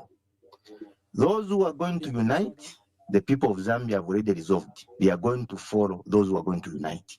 If you think you are popular, you are going to unseat the current government or the current president on that seat, you are just lying to yourself. You're not lying to us, but you are lying to yourself. So please, Honorable Binwel, I know you, and I understand you, and I know how capable you are in terms of influencing things. Whether you are not here in Zambia, you are in diaspora, but make sure, talk to these opposition political parties. Don't think of their egos. Whoever thinks about his ego should stop and should not be entertained or come near to destroy the opposition. Those who think they can do it on their own, let them go astray. But those who believe in uniting and believe in the Zambian people to save the Zambian people, let them unite and save the Zambian people. If we are ready to support the united and formidable opposition. Thank you, my brother. Thank you. Your message of unity has been understood. Which we are talking about. Good evening. Please tell us your name and where you are calling us from. My name is Patrick Chilufya from the UK. Patrick, I've got Honorable Binwell Mpundu here. Please make either your question or your contributions. Yeah, Lamamba, I've been listening, though I've been working, and Comrade Binwell Mpundu, well done for the job you're doing. It's not easy. It's very risky. We've got a situation in Zambia where our national unity, our democracy is at risk. And Comrade Mpundu, it's just a suggestion and a question. And my first question is, I'm glad you started that movement of Icha Baiche and the youth are involved, you know. And I've seen some banners online stating that you're going to stand as a president next year. I just want you to clarify if that is correct. And then, has Icha Baiche evolved into a political party? And if you truly are standing, has there been any election within Icha Baiche? Because as far as I know, you're a leader, not the presidential candidate, to elect you to become the presidential candidate for Icha Baiche. That's one point. And then the other point was, if you're gonna form if Icha Baiche is gonna evolve into a political party, and obviously get involved in 2026. advice, Mpundu, is that we are dealing with a very, very dangerous and sophisticated government. And what is happening on the ground is that Zambians want all political parties to unite. That's what Zambians want. Because if we are divided, and you know, Mpundu, you know that the plan here government is to divide the opposition. The opposition is so divided that even when the sitting government does not have the numbers to pass Bill 7, but they were confident that they had numbers. So, my Bamwamba, you need to start bringing you've just brought Binwel, you need to start bringing all the political party leaders into this platform. And people should ask them questions. And my plea is, Mpundu, we cannot, if we have to defeat, all Zambians are saying it has to be Zambians against this UPND, or else we're gone. So it has to be the 1991 formula. If that's the plan B, then, because we cannot continue another 5 years with what is happening in Zambia. Thank you very much, Rachel. That's one point, Mwamba. Just another point I wanted to raise. Mpundu, you're correct. What this president is trying to do is to weaken all government institutions. Zambians, I don't know, they are not patriotic, especially our friends from the Zambezi. They just support blindly. We've got a president who wants to destroy institutions. And he controls the executive, judiciary is being captured. And the next government wing to capture is parliament. And once that is done, Zambia will descend into tyranny. And a lot of young people, Mpundu, Tavai Kalapo one-party state. Therefore, because Zambia will be like that. It will be a tyrant state. I rest my case. Thank you very much. I already have a caller in the system. Hello, caller. Please introduce yourself and tell us your name. Mwala na mambalekeri njasuke kudinamusha mwakonkanya hapo n'abantu. Okay. That is fine. Yeah.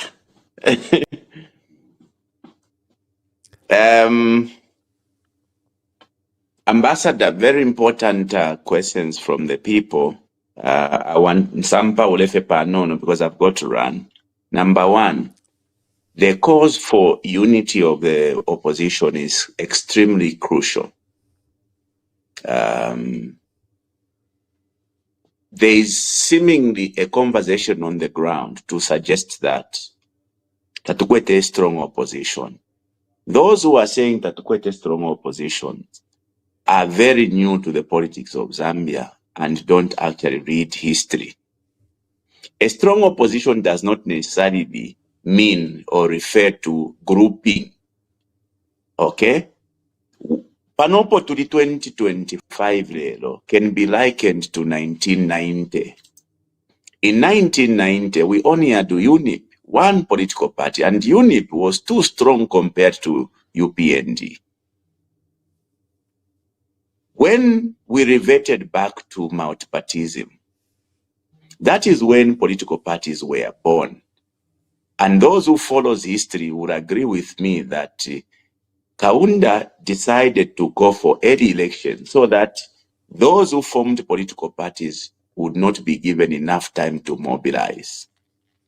But because the people of Zambia had already been resolved, they wanted to kick out UNIP. It didn't matter how short the period was to mobilize themselves. All the people who were of Zambia was to now agree, Nimuisomo to Alanina, which vehicle are we going? Today, 3/4 of the Zambian people have already decided to kick out the UPND. Is to agree which vehicle they are going to use. Now, nobody should be misled to think that there will be a point where there will be two political parties competing.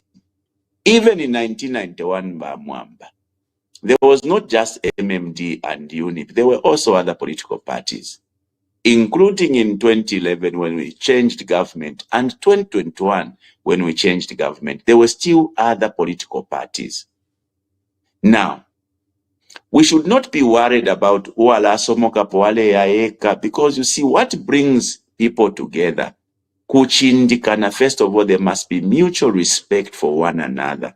Where political parties treat each other as partners, respect each other, you can expect that they work together. And that is what we pray for. Okay?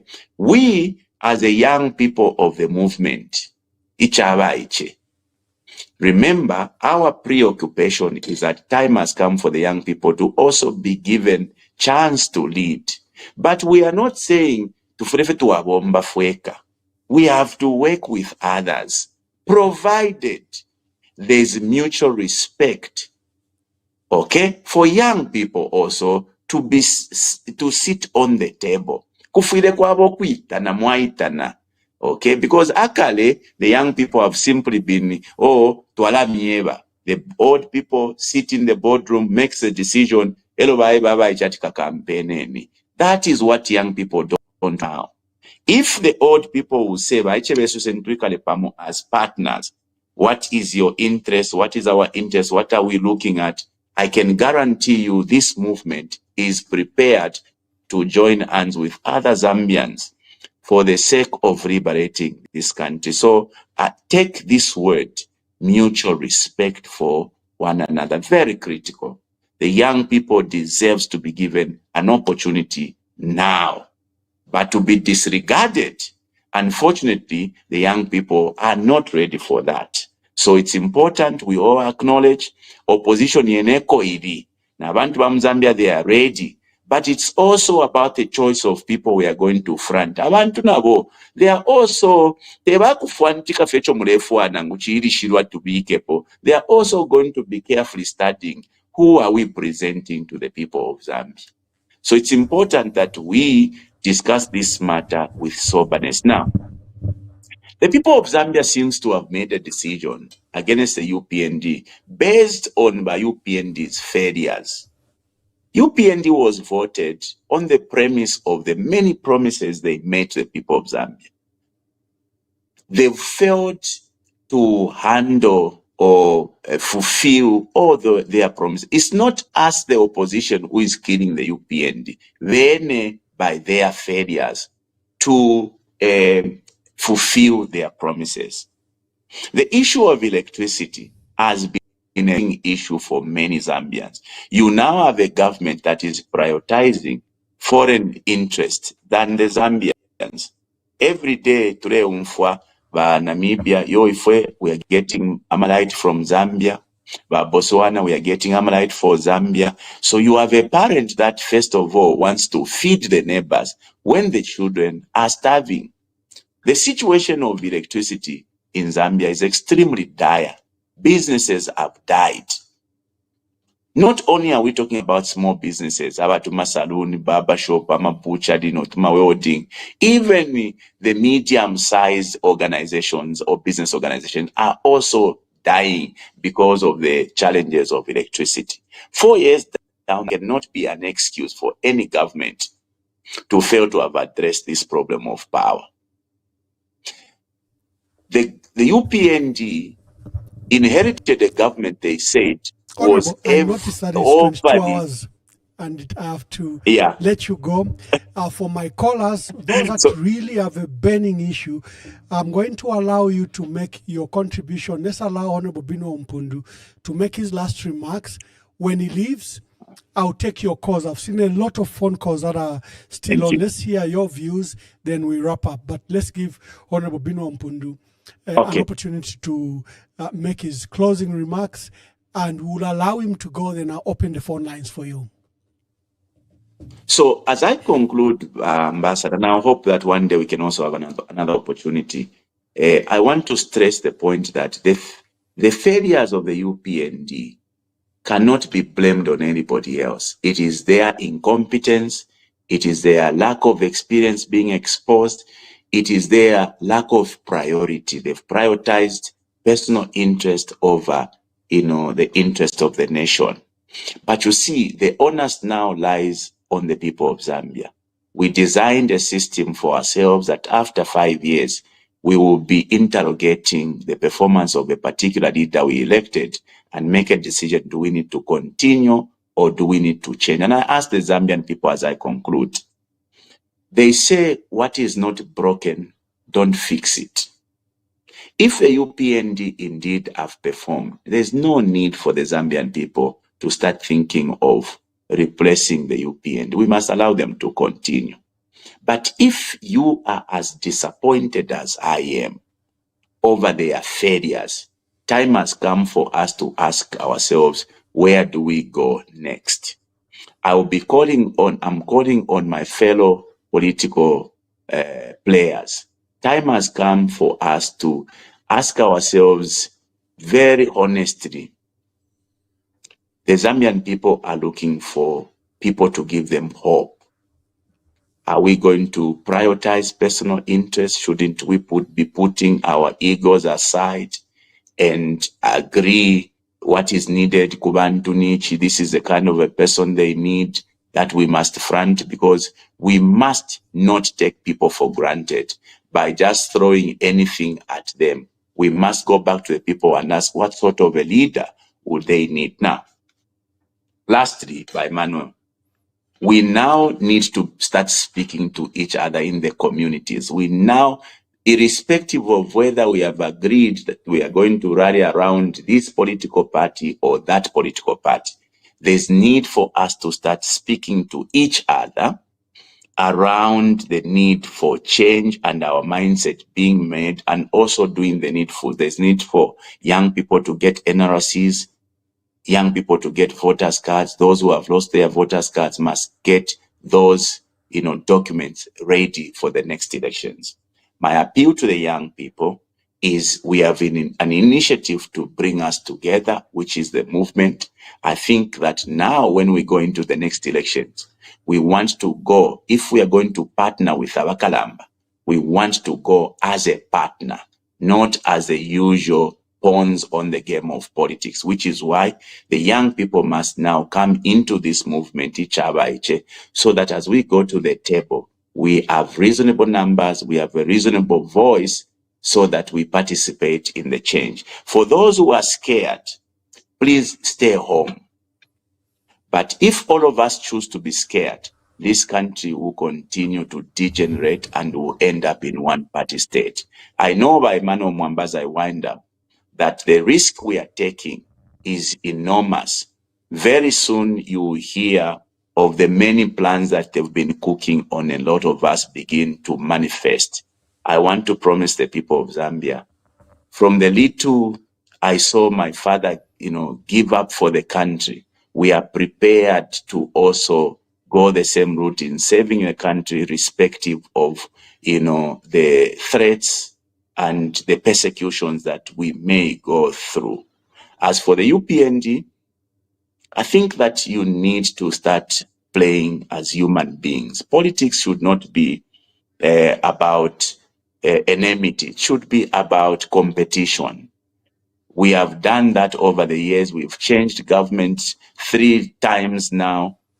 You cannot be the exceptional case where you don't want to be challenged. Allow to be challenged and prove that you are better by performing. I think that is the only yardstick that is there. Perform, the Zambian people are going to give you a chance. But to kick out every opposition, every opponent, to shut down every opposition, jail them or kill them will not help, will not work. So once again, by Emmanuel, thank you so very much for the opportunity. We'll continue to engage our people on different platforms. I thank you very much. Thank you, Honorable Binwell Mpundu. I'll let you go, and thank you for gracing this opportunity. As you can see from the callers, this is just part 1. So you have to give me time to come next week. We specifically speak about Icha Baiche, and we speak about your, your prospects. Are you standing? Are you uniting with the opposition? I think those questions require, I think, more time and so that you explain your thoughts and the organizational ideology behind Icha Baiche. So God bless you. I'll release you. For the callers, let's continue. Let me hear your voice and please make your calls.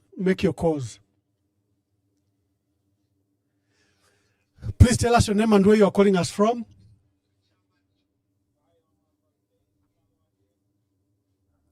Yes, I can hear you.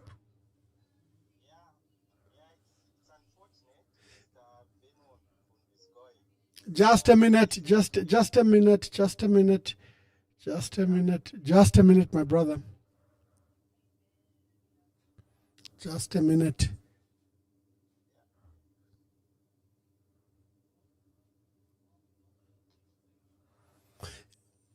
Yes, make your contribution. Yes, I was saying he talked about UPND has not done all its promises. So I'm just looking at what UPND promised. They promised free education, and they did. They promised to increase CDF, and CDF was increased from the previous 1.6 to about 28 million. They promised to employ, let's say, teachers, or what they've employed. They promised to say cadreism should come to an end. And today, I'm happy I can see people, PF cadres, wearing their regalia, and no one is beating them. Unlike in the past, where if you wear a red t-shirt, you are beaten. Electricity, if we talk about electricity load shedding, sometimes we should look how many people, we have been to school, how many people are connected to the grid every day. And are we increasing? The capacity at which we are increasing the production is very low as compared to the people who are connecting.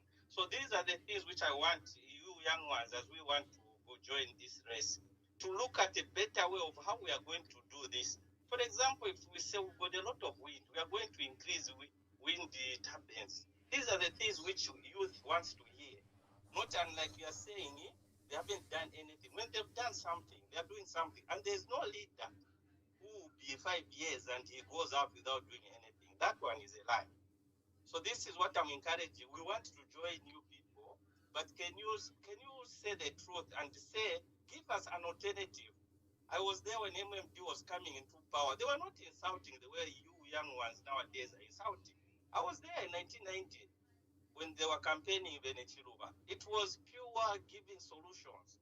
So we want solutions, and people who vote into power, we want leaders, young ones, like the one in West Africa, what he's doing.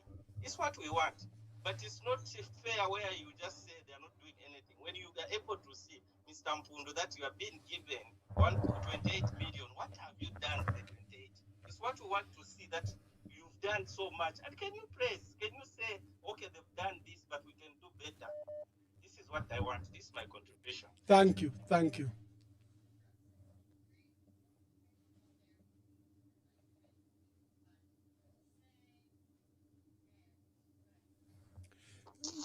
Good evening. Please tell us your name and where you're calling us from. This is Jojo calling you within Lusaka. Yes, Jojo, make your contributions. All right. Thank you very much. It's unfortunate that the Honorable has left. My regards to him, though he's not available, and I'm also greeting you, Mr. Mwamba, the ambassador. Wonderful. Yes, so I am one of youths who are suffering here in Lusaka because we don't have power.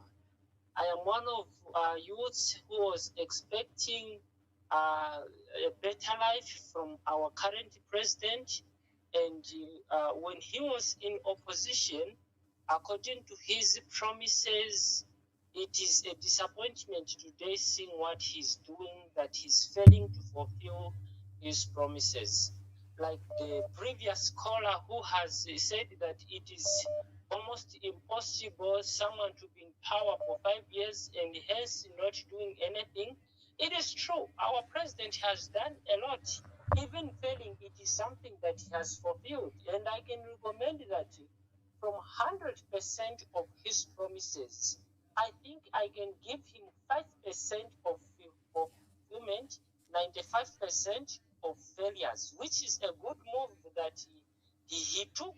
So Zambia's people, we cannot be negotiated to vote for someone that we don't want. Enough now is enough, and we should take this issue serious, more especially as youths. We don't have to be lied by anyone else so that someone should just come and begin to, to convince us as though he's convincing his cows or maybe workers on his farm. Zambia is not a farm. Zambia is a country where different people belong. So, Mr. The Ambassador, my emphasis is that please, Zambians, let us work hard. We have been hearing issues when this man, he was in opposition, to say when we come in power, there will be no any killing, there will be no any whatsoever. Me, myself, I was attacked 2 weeks ago as I was coming from the funeral of the late president from the Secretariat office. I was being attacked and I was grabbed a phone by cadres for UPND, and someone should come and say that we have no cadreism. Where? In which country? Not Zambia that we are in, not in Lusaka where I am coming from. It is last week we saw that about 3 people, youths, they were killed for over their own gods. Well, people, they are stealing money. People, they are stealing government's properties right away. But someone for just looking for a better life under the minerals that God gave us has to be killed by the government. And then someone should come and recommend to say, no, he has worked, we should continue with him. And we are seeing him now want to change the constitution. We are not going to allow that. So us as Zambians, we already made the mind that next year, this government, whether they like it or not, they are packing and leaving the office so that someone with a better vision should come and lead us. Thank you very much, Mr. Emmanuel. We are enjoying the programs, and I wish to communicate with you beside this. Yeah, let's take the last callers. Let's take the callers so that we can. Good evening. Please tell us your name and where you are calling us from. Good evening, Ambassador. Good evening. This is Chimfwe Mbemlenga. I'm calling you from the United States. Yes, Chimfwe, make your contributions. I would have loved to say something to the honorable member from Nkana, but since he's gone, we'll wait for him to come on the next time he'll be on. We'll want to speak something to him. But over and above, I think the young people need to stand up, like he's saying, and demand a place on the table. If they are going to come together with other parties, these other parties have to take into consideration that they are tapping into a very diverse and highly populous setting in Icha Baiche, and they have to be respected as such, because if the country is going to continue on the trajectory which it is right now, it's just going to be something else, something that is totally opposite from what the people were promised during campaign times. And so I think it's very, very important that whoever is going to tap into the young people, even the young people, as they engage with the older people, I think mutual respect is going to play a very, very, very important thing. I mean, a very, very important role. And so everybody has to be accommodative in this struggle, because it's not about anyone, it's about the well-being of the country. Thank you, Chim. I think the other things I'll say to the Honorable on when he's on next. Thank you so much. Okay, thank you very much. Thank you, Chimfwembe.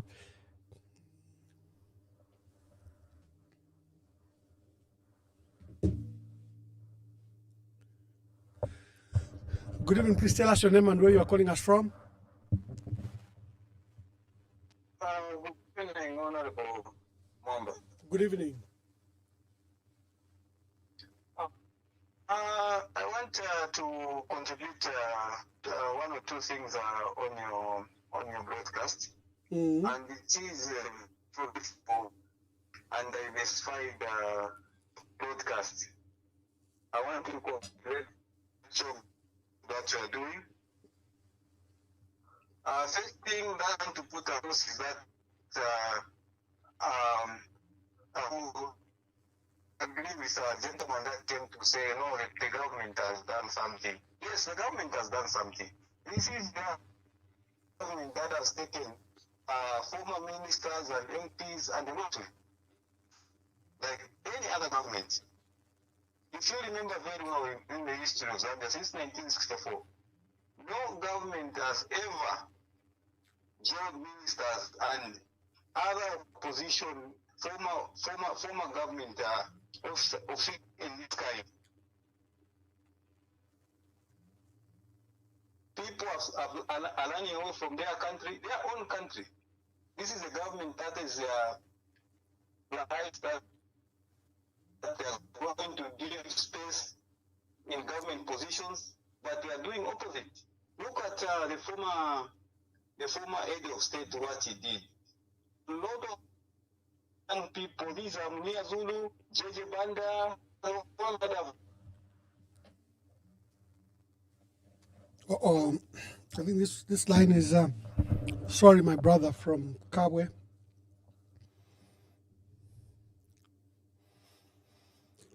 Hello, good evening. Please tell us your name and where you are calling us from. Calling you from within Mazabuka. Wonderful. Make your contributions. Yes, good evening, Ambassador. Good evening. And good evening, Honorable Mpundu. Good evening. Yes, I just wanted to encourage the Honorable just to encourage him just to continue with the same spirit. He shouldn't be intimidated. We know how they are operating, as in those people that are talking, they are the target. Those people that are just in parliament, they are just quiet. Those will never be followed. But for those, for your children, those brilliant minds, for them to find this country, it is not as the way it used to be. You have to be vibrant, you have to keep on talking, you have to defend what is right and make sure that every wrong that is done, it is brought to surface. So I just want to encourage you, Honorable, just continue the same spirit. Look at what has happened to your friend, Honorable Munia Zuru, because you and Honorable Munia Zuru, you are there, you are pointing out what was wrong, and you are the target. So continue, Honorable, with the same spirit. We want Zambia to go back to the same, regardless whether we say the PF time, there were a lot of things that were done, but you can't compare with the way things are done, especially in parliament. They were saying, no, the speaker Mativini was not fair. Look at the way can you say ara in parliament? You can't say ara. I remember Monze MP, that is Mr. Jack Mwimbu. He was telling by then, I think that was an ambassador. He said ara in parliament, but there was nothing like that. But the speaker she was just on the middle in terms of judgment. But what is happening now in our parliament is very disheartening. Thank you very much.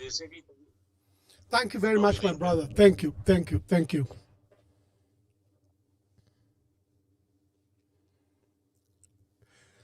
Good evening. Please tell us your name and where you are calling us from. Okay, this is Mr. Proverbs Sawelo. Yes, Mr. Sawelo.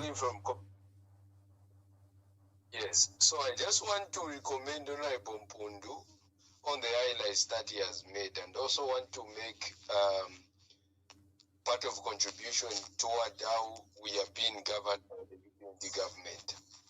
So The UPND government has been the government which has not been straight in its dealings. And that has been seen in the way that it has been handling issues to do with corruption, issues to do with economic progress, and a lot to mention. So when you look at just the report and the newspaper today, it has reported that the hike and the hike of the prices for Zamsa has been hiked up to 1,600%. Meaning, if someone was supposed to get something at 100 kwacha, they are buying that thing at 1,600 kwacha. And that effect will not affect those people that are the so-called the silver masevo and so on and so forth. It is going to affect us ordinary people who are struggling with the business environment which has been disturbed by the UPND government. And it's very important for us as youths to acknowledge the fact that the UPND government has totally failed us in a lot of ways that can be mentioned. When you look at the health sector, the health sector has been affected. When you look at the other sectors, every sector, just to mention the few, has been affected. When you talk about the electricity tariffs and everything, has been hiked, and we were told that when we hike the electricity tariffs, we are going to, you citizens, you're going to have at least a lot of hours to experience the ZESCO, Malite, whatever. But what have we experienced? What we have experienced the situation where they hike the price and we get absolutely nothing of that. So, are they not stealing from us? They are stealing from us because they told us that we ngatwarunda kwa Malite tukalami pele ama awazaengi murevumba. But look at a barber shop guy who is just struggling to make ends meet. Is he making what is supposed to be made? The answer is no. When you look at Abakashana Masarons, are they doing that? They are not doing that. They are not doing business because nothing is working the UPND government. Because there is no sector that you can mention today and that sector is doing good. Okay? And the problem with the current regime is that they are protecting thieves in the name of the system. Okay? You find that just today we have discovered that Vakamwili, who has been on medicine and medical checkups, has been arrested, has been jailed. Okay? Then we find that just today, the same day today, we find that there are health personnel that have been linked to corruption deals, and they are roaming freely in this country. So, do we need to trust the UPND government with its policies towards Zambia? The answer is no. What do we need? We need to change the leadership because whatever is happening now, PF during the time of the PF, that is the same thing that we can point to him because who has killed those people? It is actually HH who has killed those people. If we look at the health sector where the corruption is so rampant, who must we blame? We must blame HH because he's the one who is heading and leading this country. So there is a need for us Zambians to start speaking out on things that are affecting us. Thank you. Thank you, my brother. Thank you, my brother. Thank you. Thank you so much. Let me take the last two callers. Good evening. Good evening. Please tell us your name and your contribution. Yeah, this is Binwell Mpundu calling you from Kaoma Central Province. Firstly, I would like to appreciate Honorable Binwell Mpundu. Honorable Mpundu, can you continue to inspire us, motivate us as youths always liked and supported. We have your backs. Back to the other part, it is very surprising that our government had promised us a lot of things during their campaign time, but it has turned into a nightmare that this government is now adding more lies instead of reducing the number of lies they made to us. They are now adding more lies. Just imagine. So we hope for good things from you, Honorable Mpundu and Ambassador Emmanuel Mwamba. Thank you. Thank you very much. Thank you very much. Thank you all for your brilliant calls and for your participation. I said I'm taking the last two calls. Is there another call that is coming? How did I miss this call? Honorable JJ Banda, I think, wanted to speak to his colleague. I don't know if he's on.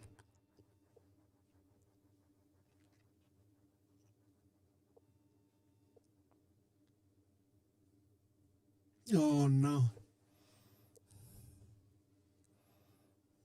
We missed a call from Honorable JJ Banda. I think he wanted to speak to his colleague. Honorable JJ Banda, are you still on? Hello? Are you still on? Yes, I'm on.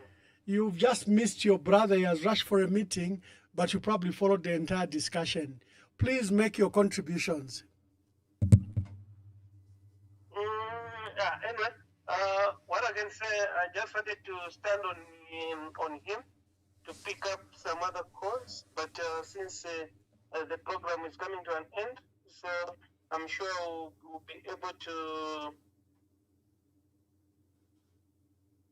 Yeah, so we'll be just able to come up with a proper program whereby we can also discuss all those matters.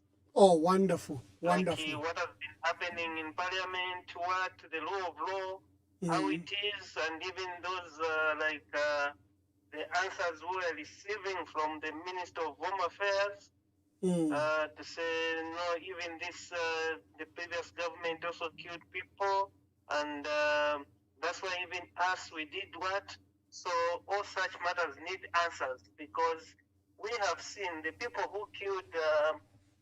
In the previous regime, when someone kills, even a police officer, if he kills a civilian, they used to be account for it. There was no excuse to say they were defending themselves. We can see the people who, the officer who was behind the shooting of Samansama and the Kaunda, that officer is behind bars up to now. Yes. So we really need to take the life, whether it's a police officer, whether whoever who wants to take someone's life, he needs to account for it. Correct. But now, whereby now it's just left on the loose to say if an officer is trying to protect himself, then he's got immunity to kill. That is dangerous, which means we are putting our country on fire. Because right now, I can assure to you to say, even to the countries where there is war, that's how it started. Because now, even those civilians now, they'll be aiming now to shoot because they know to say they'll be shot by the officers. And I don't think that's a reason we take them for training, so that they can shoot. No. Yeah. Yeah, so it's a lot of things which we need to discuss, because right now our country is divided and there's fire.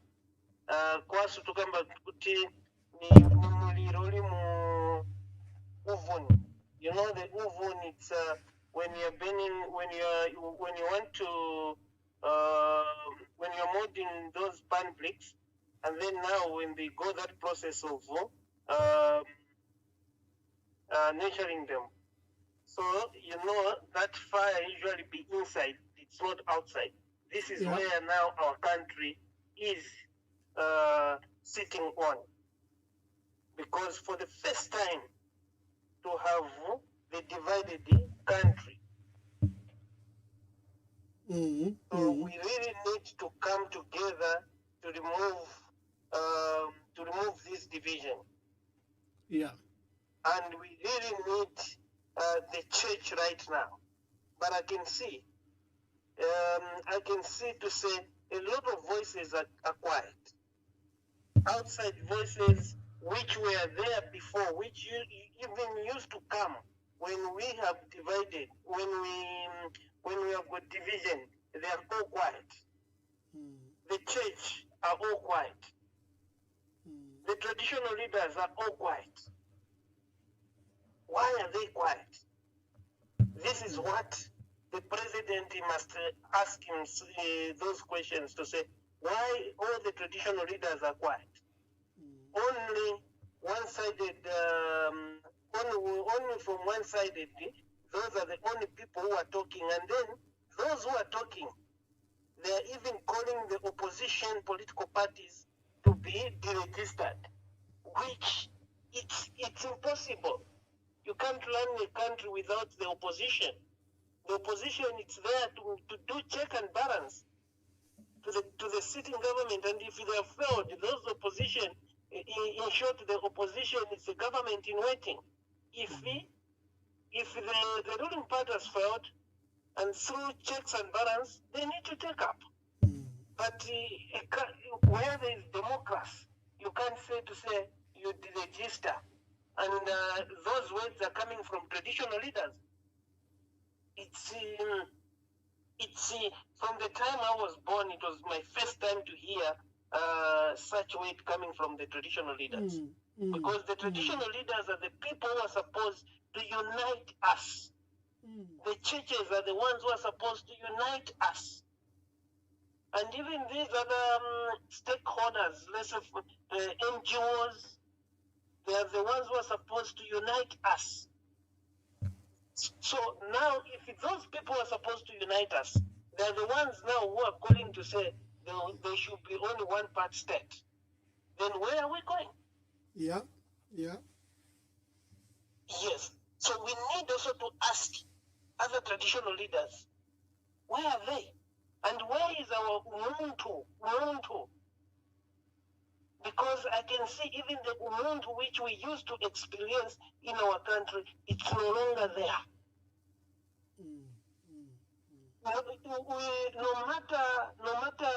No matter what someone has done, but if you put Ubuntu, sometimes you usually say, okay, because of these problems which this person is going on, even if he erred, but let's forgive this person. Look in the issue of Honorable Kambwiri. Yeah. Some months ago, he was traveling going to attend the court case. He was involved himself in an accident. He lost brothers on the spot. Even him, he was hospitalized where the lips were also, the lips, where the lips also he was hospitalized. But look now, he has gone in, apart from whereby the family, this is the time when the family needs him, because those two brothers he lost, their children, they are looking up to him now. So now he has left how many families? One, his family, for his brother's family. All of them now, they were looking from him. So now where is our Umuntu? Where are the chiefs now where are the chiefs, the church, to bring us together? So, Honorable Ambassador Mwamba, this is the time now to call for the church, to call for the traditional leaders, all the stakeholders in our country to come together to see the way forward before we start experiencing things we have never seen, which it will be very difficult in our future to resolve them. And the children will come and laugh at us to say, where were they when these problems started? Correct, correct. Remember what happened in Botswana. In Botswana, Honorable Ambassador Mumba, the president, the former president, he had removed the immunity for the former president. And that former president went into exile. He started appointing people based on tribe. He started arresting people from certain region. But look, election came last year. There was change of government. And look the way he has handled this new president now. He recalled that one who was in exile. And then even him now, who made people to go in exile, he's free now. This is what we need. Yes, because this is what we need, because the people of Botswana, they saw it to say, no, our country is being divided. That's why there was a change of government. That's why that president just served one term. Because the way he was, the way he wanted to run government, he was running government based on tribe. All the appointments, if you go on Google in Botswana, they were from certain region. All the arrests were from certain region, not the whole country. Yeah. Right now, Ambassador Mwamba, the past regime, when the minister commit an offense, the minister will go in. We saw Honorable Chitotela going in. We saw Honorable Chitaru Chirufya went in. But tell me, in this government, how many have gone in? None. Who are serving, apart from, despite people mentioning to say, oh, that one has done this. Look at health today. Yeah. There is 160% corruption under health. Why are they not being arrested? All that the Zambian people are seeing. Because if ambassador, if your son at home, if you are the chief or the headman or the chief or the headman in the village, if your neighbor's son is involved into theft, if you send that neighbor's son to prison, even your son tomorrow, if he's involved into theft as a headman, you're supposed to send him. Yes. It shouldn't be only on one-sided, whereby your children, you as a headman, your children are safe, they've got immunity. But for the village, for everyone from the village, they don't have immunity, which means you are not going to, which means you are creating fire. Yeah. You are creating fire. So let everyone, because I can assure to you, if no one was going to complain, if everyone was going to, everyone, despite political side where that person is, if he's answerable to whatever they have done, the Zambian people are not going to be complaining. But I can assure to you to say, people are seeing. Yes. Look today what has happened in Chipata.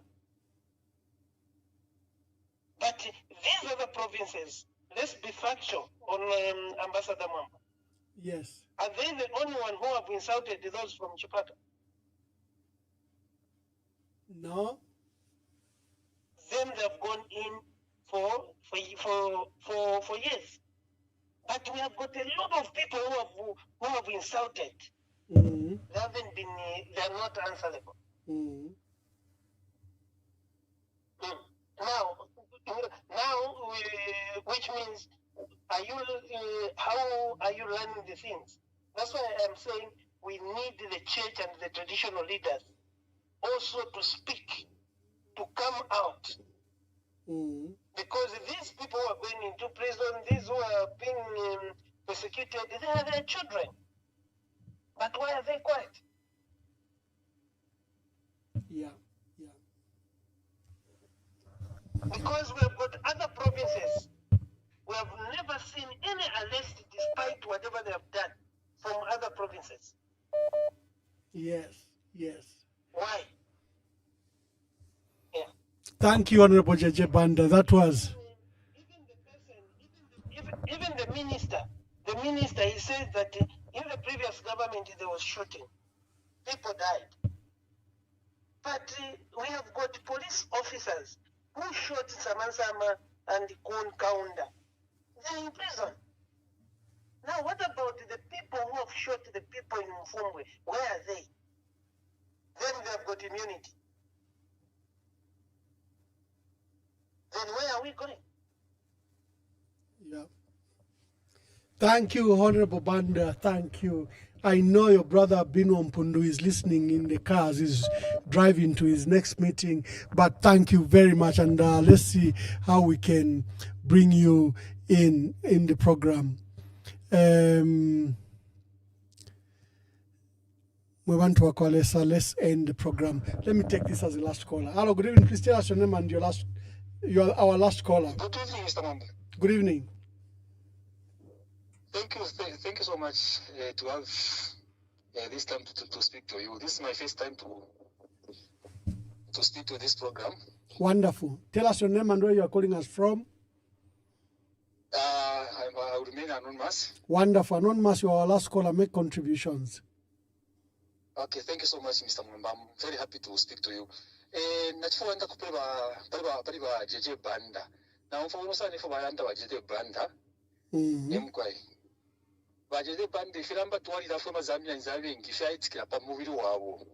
Bajeje Banda tulefwa tulebumfa sana state isana bajeje Banda ngabale ngufufu nderanda. Lekeni bale isa umulabasa ishtayo nsi bale randa ko utuma shibutu tonso twaliranda ko because bajeje Banda abantu bamu utulefwa abaye tukumula kwifiramba. Ifo tuwalira fema Zambia nsi ifya chitike pa bajeje Banda tutasekera kufema Zambia nsi nangu pano no.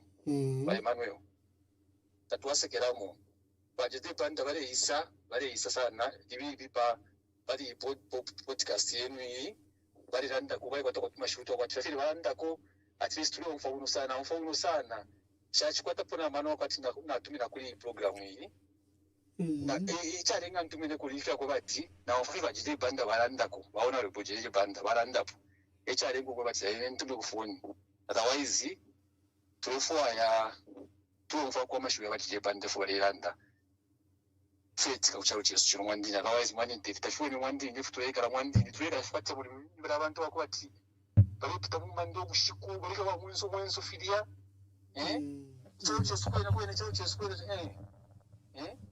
tafu tuweka ifu mwandini ba mwamba yesu mwandini na program yesu mwandini tukwetewa na imu mwandini yawe au mwandini tukwata mwandini ya mashoka tulanda ifintu fingisa ifa watabantu bale umfua. Thank you, my dear brother. Thank you. That was our last caller. That was our last call. I was about to close. Like last time, Honorable Emmanuel Jeje Banda called, and the area call went viral. Because many people, when you say you are having your last caller, they even switch off or switch channels, and they missed that. But I had to replay that. Even now, Honorable Jeje Banda has spoken very well. Today we were privileged to have Honorable Binwell Mpundu, Nkana Member of Parliament, independent, is one of those young MPs, Imanga Wamunyima Jr. from Nalolo, Jean Chisenga, who's the youngest MP in that parliament, from Mambilima Francis Kapianga. We lost Munia Zulu and Emmanuel J. Banda, but he came Honorable Binwell Mpundu came to give insights into what he's doing and into Icha Baiche program. We probably will bring him again because the cause were so many. Look out, we are in the next few weeks going to feature as many potential leaders for our country as possible. I think we are having Honorable Harry Kalaba on Wednesday. I'll confirm with you tomorrow. We have another guest tomorrow, and we have another guest on Thursday. We'll line up all these leaders so that you can have an opportunity to hear from them. So we had the unfortunate issue of our of the jailing of Honorable Chimbaka Mwili. The unfair part about Honorable Chimbaka Mwili is not the only one that issued so-called tribal remarks in 2021. There was Wumba Malambo, who's Kafiwe council chairperson or mayor, as you call them, but she's council chairperson for Mfuwe. Then there have been recent tribal remarks against, a people such as Douglas Shakalima, who called the people of Luapula names, and people like Batuke Imenda, who issued very strong hate speech against the Archbishop of Lusaka. They've never been prosecuted. Then you have these young people from Southern Province, Northwestern Province, that were calling the former president names, and they've not been prosecuted. The issue is that is Chimbaka Mwili guilty? No, it's not about Chimbaka Mwili being guilty. It's about the selective nature in which government has been applying the law selectively, and therefore it defeats the purpose whether such an imprisonment is just or not, because you are applying it selectively. And today, Chimbaka Mwili has been jailed to start serving a 5 months prison sentence. He's unwell, he remains unwell from the accident, and he has never recovered. We have two young ladies that criticized President Hakainde Hichilema. They accused him of taking the life of the late president because he didn't allow the late president to go to seek medical treatment on time. These two kids, Catherine Impanza and Mary Lungu, have been given 18 months and 24 months because they issued a TikTok video in which they accused the president of taking the life of his predecessor because he didn't allow his predecessor to go for treatment. And the actual act is the Cyber Crimes Act Section 22, where the state alleged that these two young girls harassed President Hakainde Hichilema and humiliated him by these comments, and therefore these comments were found to be hate speech, and the two young youths have been jailed to 18 months and 24 months. The two youths are from Luangen in Chipata in Eastern Province. The case of Vedanta's financials have been found to be similar to that of a Ponzi scheme.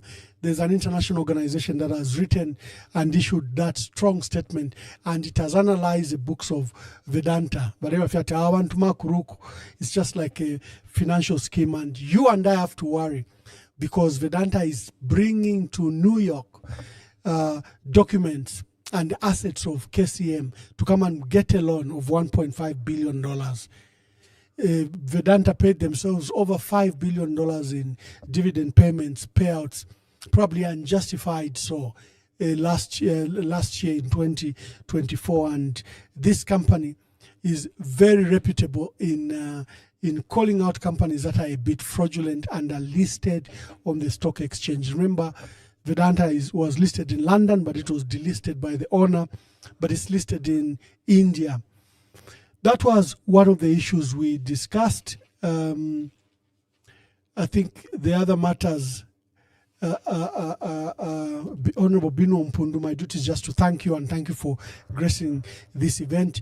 Look forward, we might have Honorable Harry Kalaba. We've lined up a few leaders that I think you should have a fair share of insights. These are your potential leaders for our country, and I want them to come on this forum and they give us their visions, insights, and how they wish to work with their other colleagues. God bless you. God bless our country, and shalom, shalom.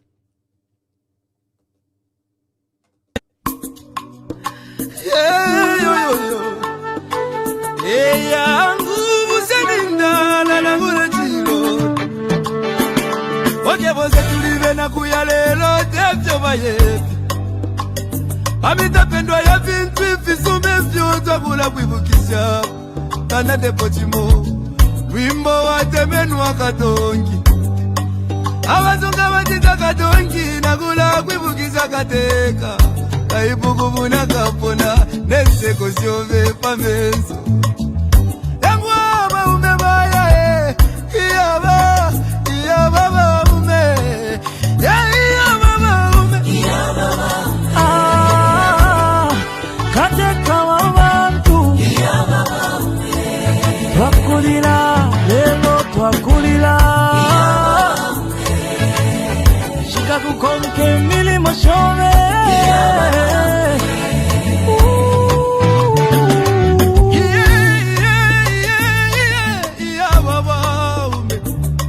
Ale filamba Yena minta pengosile Eti kume mopula dolola vale Lilo wingi Ise kwa wingi mwakwete Ise so wingi mwakwete Mwaya mwende wino tata wesu Katusi muchi wakege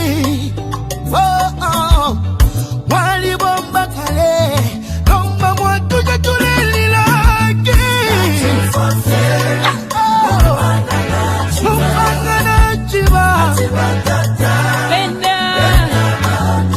Mupanga mwine Oya mwine Ine nalila Yangu ya mama Ala nacho mwabye Mama